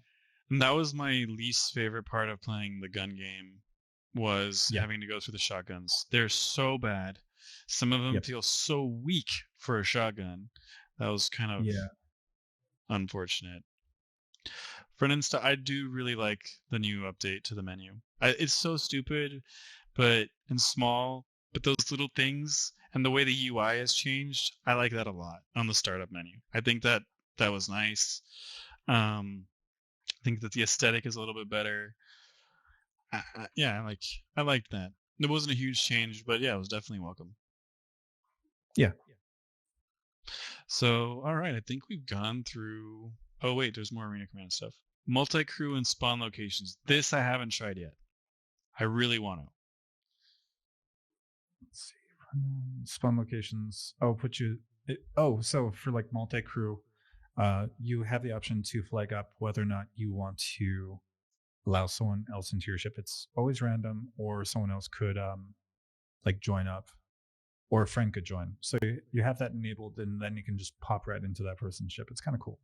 That is cool. I definitely want to figure out how to make. They still need to figure out like a way to invite just party only, or having like a filter. So say I don't want to have like a random person joining my ship and taking up that slot. You could either kick them out, or you could make it so when you're loading in, you're with a specific group. That would be kind of nice, having that like little bit of customization. Right. In-game vehicle selection. Let's move on to that. You can pick before the game is loaded. Oh yeah, this is actually really nice. So in the middle of the game, if you want to swap to a different ship, you have like 3 different additional slots for like swapping out like to, like, say I'm running a Miss Grazer. I'm not stuck with it the entire like time I'm in no AC. I can switch out to like maybe a Mirai Fury, or maybe something else that's a little bit more suitable. I don't know. Yeah, if you made a mistake going in, chose the wrong ship, or you chose a ship with only ballistics, and you pick the Gladius, and you're just like, oh shit. 200 nose HP. No, it was the Buccaneer that had the 200 nose HP. Gladius is still having some like issues, but I think they're addressing it. It's kind of in a weird spot right now. Yeah, no, I get it. And hello, Rival, and thank you, Neuro. I appreciate that so much. You're absolutely amazing. You madman. You're insane. Holy, you, sir, are awesome. Thank you very much. That is very generous. Thanks. Thank you. Endless Vandal's Form. Have you tried this one out? I haven't tried yet. I had done it on previous patches. It was pretty hardcore. So I need to go back and do that again. And yeah, experimental modes, Kill Collector. I tried to do this one. It didn't work for me. The game crashed, and I just said, F it, I'll do this another time. Okay. Gun Rush, I do truly love this mode. It's so simple. It's so awesome. I love it so much. It makes me feel good when you have a good game, right? Like, I don't know. I think this was something that was really needed in Star Citizen. People who want a bit more instant action, go into Arena Commander, just have fun for an hour or two instead of spending half an hour calling your ship, getting around the space station, getting out into space, choosing a contract, maybe making it there. So yeah, absolutely, very much needed. Team elimination. I feel like they need to do something to make this, I don't know, a bit. I feel like people actually avoid this game mode. Is my feeling. Team elimination. Yeah, this is basically a team deathmatch. I don't ever see as many people playing that as I do. Kind of fun. I feel like that one. It's not too bad. Duo Showdown, I haven't tried yet. Duo Showdown's like duels. I really like that one as well. Those are 2 of the ones that they actually put on rotation. So there's a lot of like pushback from the PvP community when they did that, because that's what a lot of people rely on for either sharpening skills or, working on like orb tactics, things of that sort. I kind of brought that up in the last episode of Griefer's Pub with Elder and Itachi. So that was kind of a big topic for a little bit, but I think it's kind of dialed down a little bit, but still. But I like the idea. I think it's a good concept, and I think this is esports driven, really, probably in the end. The Duo Showdown, what they need for that one is they need custom lobbies. If they're going to do anything with, events, they need to have like custom lobbies so they can have somebody either spectating and streaming that the entire time. Having like a different point of view is kind of nice for events like that. And then that way you don't have like third parties coming in and disrupting the entire event. Duo Showdown does have some more capabilities of people streaming, their fight with players, but it's hit or miss, really. Yeah, I don't know. I think all of this is all very encouraging. They're all going to have their little problems. I think, But I know we already talked about the tank. I don't think they really fixed that. I know this was a step forward, but it wasn't what we were all hoping for. It still needs some improvement, yeah. Master modes. No, I know there was a lot of talk around that. I don't think it's necessarily a bad idea, but for me, the biggest question I have was and I talked about this with like Bigfoot and a few of the other low flyers, was we're very curious as to how that's going to affect flying around planets. But I think the bigger question mark that we don't know anything about yet is gliding and atmospheric pressure and how that's going to affect flying. We don't know enough about that, and I think that's the biggest question mark to really fill in the gap on master modes, because master modes in space, I think they need to up. When I first tested this when it came out, I felt like it was a little too slow. I understand the idea of keeping it manageable for people, but it becomes a too much of a jousting for position thing in slow motion. Have you done the recent version of this? It's kind of a joke. There's high TTK, so the battles go forever, and it's always about whoever has the most like hull HP and DPS. It's pretty much just a DPS race. Whoever has the most numbers focused on one target is going to be, victorious. So you're just pressing, Shift W the entire time, aiming at your target, and it's just about whoever is getting like the most numbers for like damage at that point. Got it. It removes all skill like from flight, and it's just you're playing Starfield at that point. It doesn't make any sense to me. Then I really shouldn't test it out, because then I'll probably get angry. It's in a weird spot right now.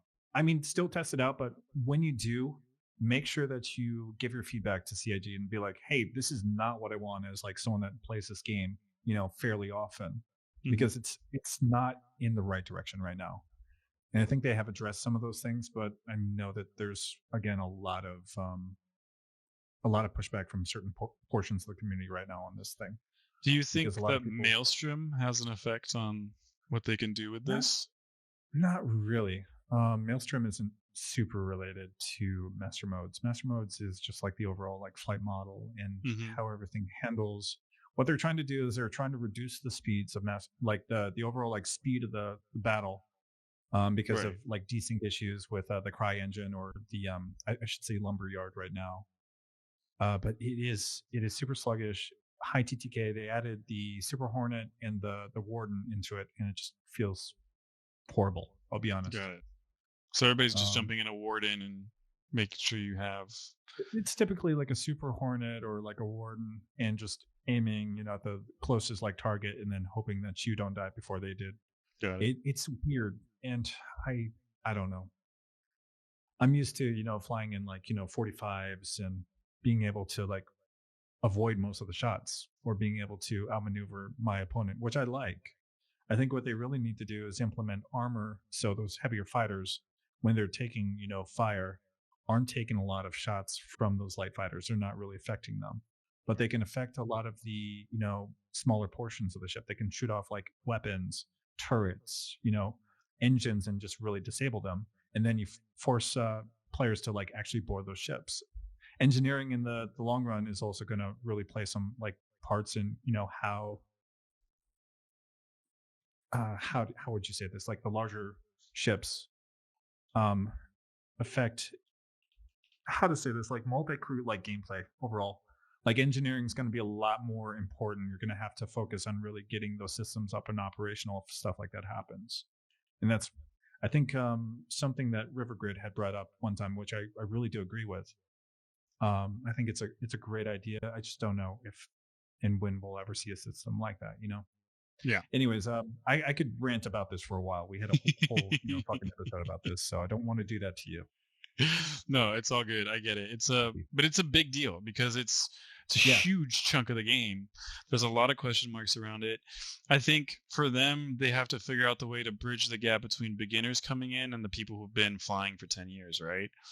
Yeah. And I think at some point they have to abandon the hope of full equality or there's going to be a curve for somebody at some point, right? You can't take away the skill from the guys who've been doing it forever. Lowering the skill filling is the big issue that they're doing right now, because you're kind of reducing everybody that has put all of that effort into learning how to actually like properly fly an arena commander into like a weird spot where all of a sudden what is all of this like that I've been learning about at that point? I don't know. It's a weird situation for everybody, I think. Right. But yeah. And growing pains. I think I just chalk it up to that. And, if in 5 years it's worse or just as bad, then no, there's a huge problem. And you can't do that for 5 years. Yeah. Well, just shoot off, stay on the ground. Exactly. Anyway, yeah. I know they've been working on a lot of this classic race. I keep trying to do one and I can't. Mm-hmm. So, and then new achievements. I don't pay too much attention to these because they're typically just Spectrum badges, but it's okay. That's fine. But all right. Pains to really get people into those new experimental game modes. If they really want to get those players in there, they need to have better incentives than, hey, Spectrum badge that you probably don't use or you'll never see. Yeah. or see for that matter. Yeah, no kidding. Because I know I have Spectrum badges, but I don't think I've actually ever seen them. Even when I'm on Spectrum, I'm like, where are those? Right. You just go into your profile. It's right there. Yeah, I'll have to go double check. But so that was, I think we've gone through everything now. So, just kind of as a closing up, how did you feel this year went for Star Citizen? Are you happy, unhappy? I'm very polarized, kind of in the middle. That's where I stand. I think it had a lot of good progress, but they still have a long ways to go. I think they are starting to show a lot more promise with the release of Squadron 42, possibly in 2024. We should see more love, hopefully, toward the PU. And I've said this before. I'll say it again. The only reason I play Star Citizen is for the multiplayer, not for the single player. So that's where I'm at. And that makes a lot of sense for a lot of people. I personally have always been more of a PvE than a PvP guy, and I hated MMOs. This is the only MMO that's gotten me into it, gotten me want to play more PvP. And so I think they're doing a lot of things right already. Now, nothing's perfect, but when I look back and I kind of compare to where we were at the beginning of the year to where we are now, I think a lot's been accomplished. I think it was easy to kind of underestimate how much content was actually released. Mm-hmm. The problem is it's always kind of overshadowed by this stability issues, or I thought for me the biggest one was connectivity issues. People who couldn't log in for 3 weeks. I thought that was pretty unacceptable. That was such a big low point for me as well. Yeah. As far as I don't know. That was pretty unacceptable. No I think they did a decent job of trying. Actually, no, I think they didn't do enough of a effort to get that fixed quicker. And what a lot of people who were viewers of mine or people from the community saying, I've reached out to them and they're ignoring my ticket, or they've said the ticket is closed when the problem isn't resolved. And there was a lot of frustration there about it at that time. I get it too. That was a weird time for everyone, I think, because nobody had access, right? And I think there's this thing that I really believe CIG should be doing more of, and you touched on it earlier. I think I touched on it earlier. Is incentive. You guys need to give us an incentive to do the things you need done. I think they finally understood that the waves are stupid. Those were a horrible idea. They should have never existed from the very beginning. If you truly want us to test your game and you're not trying to make a quick buck, let everyone test it. Or have a separation between Evocati and a separation between the rest of the player base. But I think the only giving access to people with the subscriber, or only giving access to people who are 10 grand into the game or stuff like that, I get it.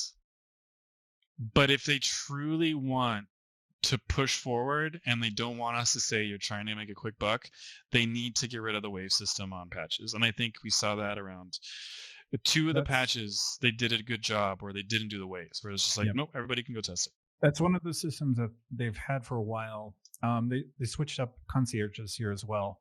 That feels more on the predatory side, where people are missing out and they're using, whatever you want to call it, FOMO against, their player base at that point.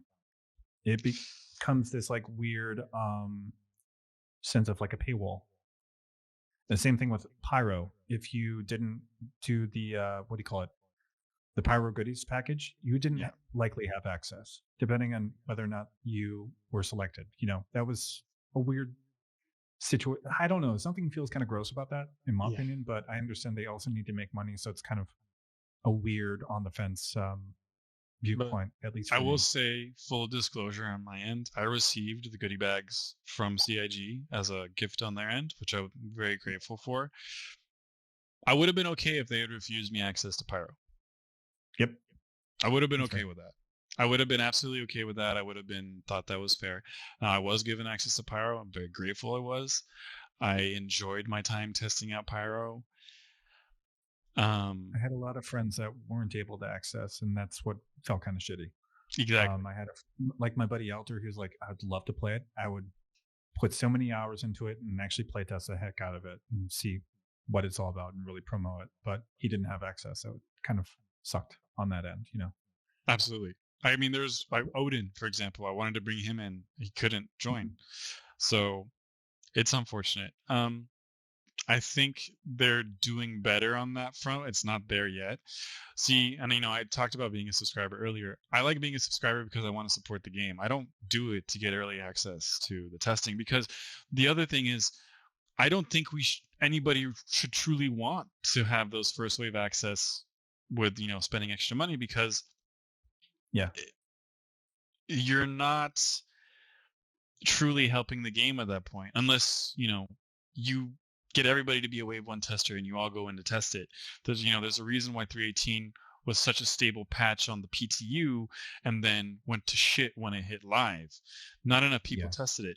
So that goes back to incentive. What's the incentive for us to go test it? We don't see the point anymore of giving you money to go test it.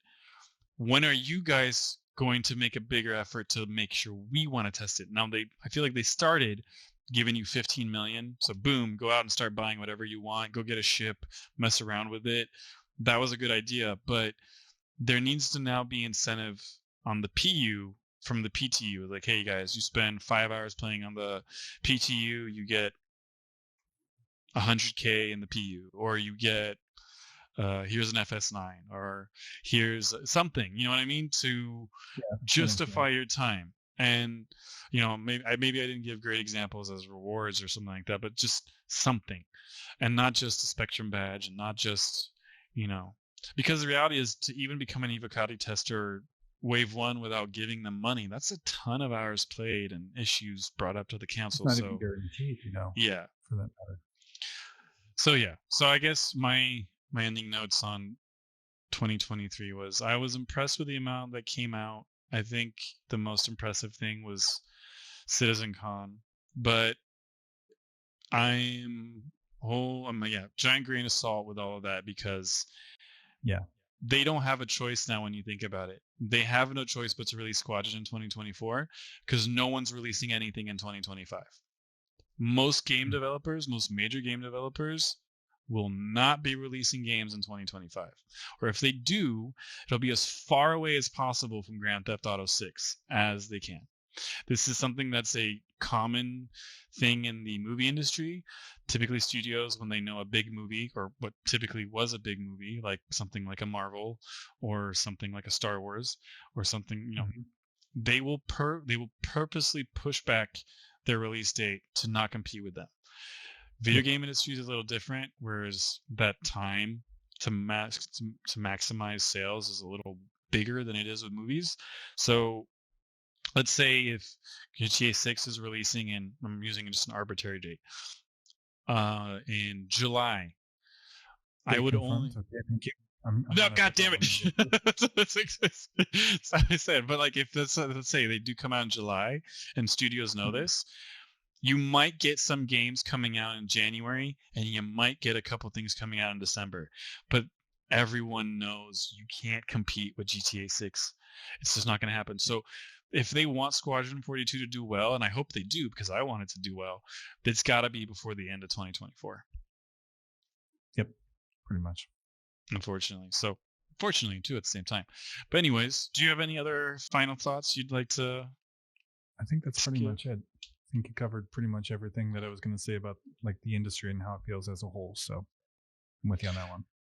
And I think I'm planning a couple more shows for the beginning of next year, so I'll talk about that more. But one of them is how did we do in 2023 for the gaming industry as a whole? So lots to talk about there. But yeah, I want to say thank you to Dead. Shout out to him. I'm so happy I finally got to see this guy's face. I'm sorry. I know it makes you uncomfortable, but I just want you to know. I think it's great. Hang on, I'm gonna. No. Now we're just being awkward about it? Okay.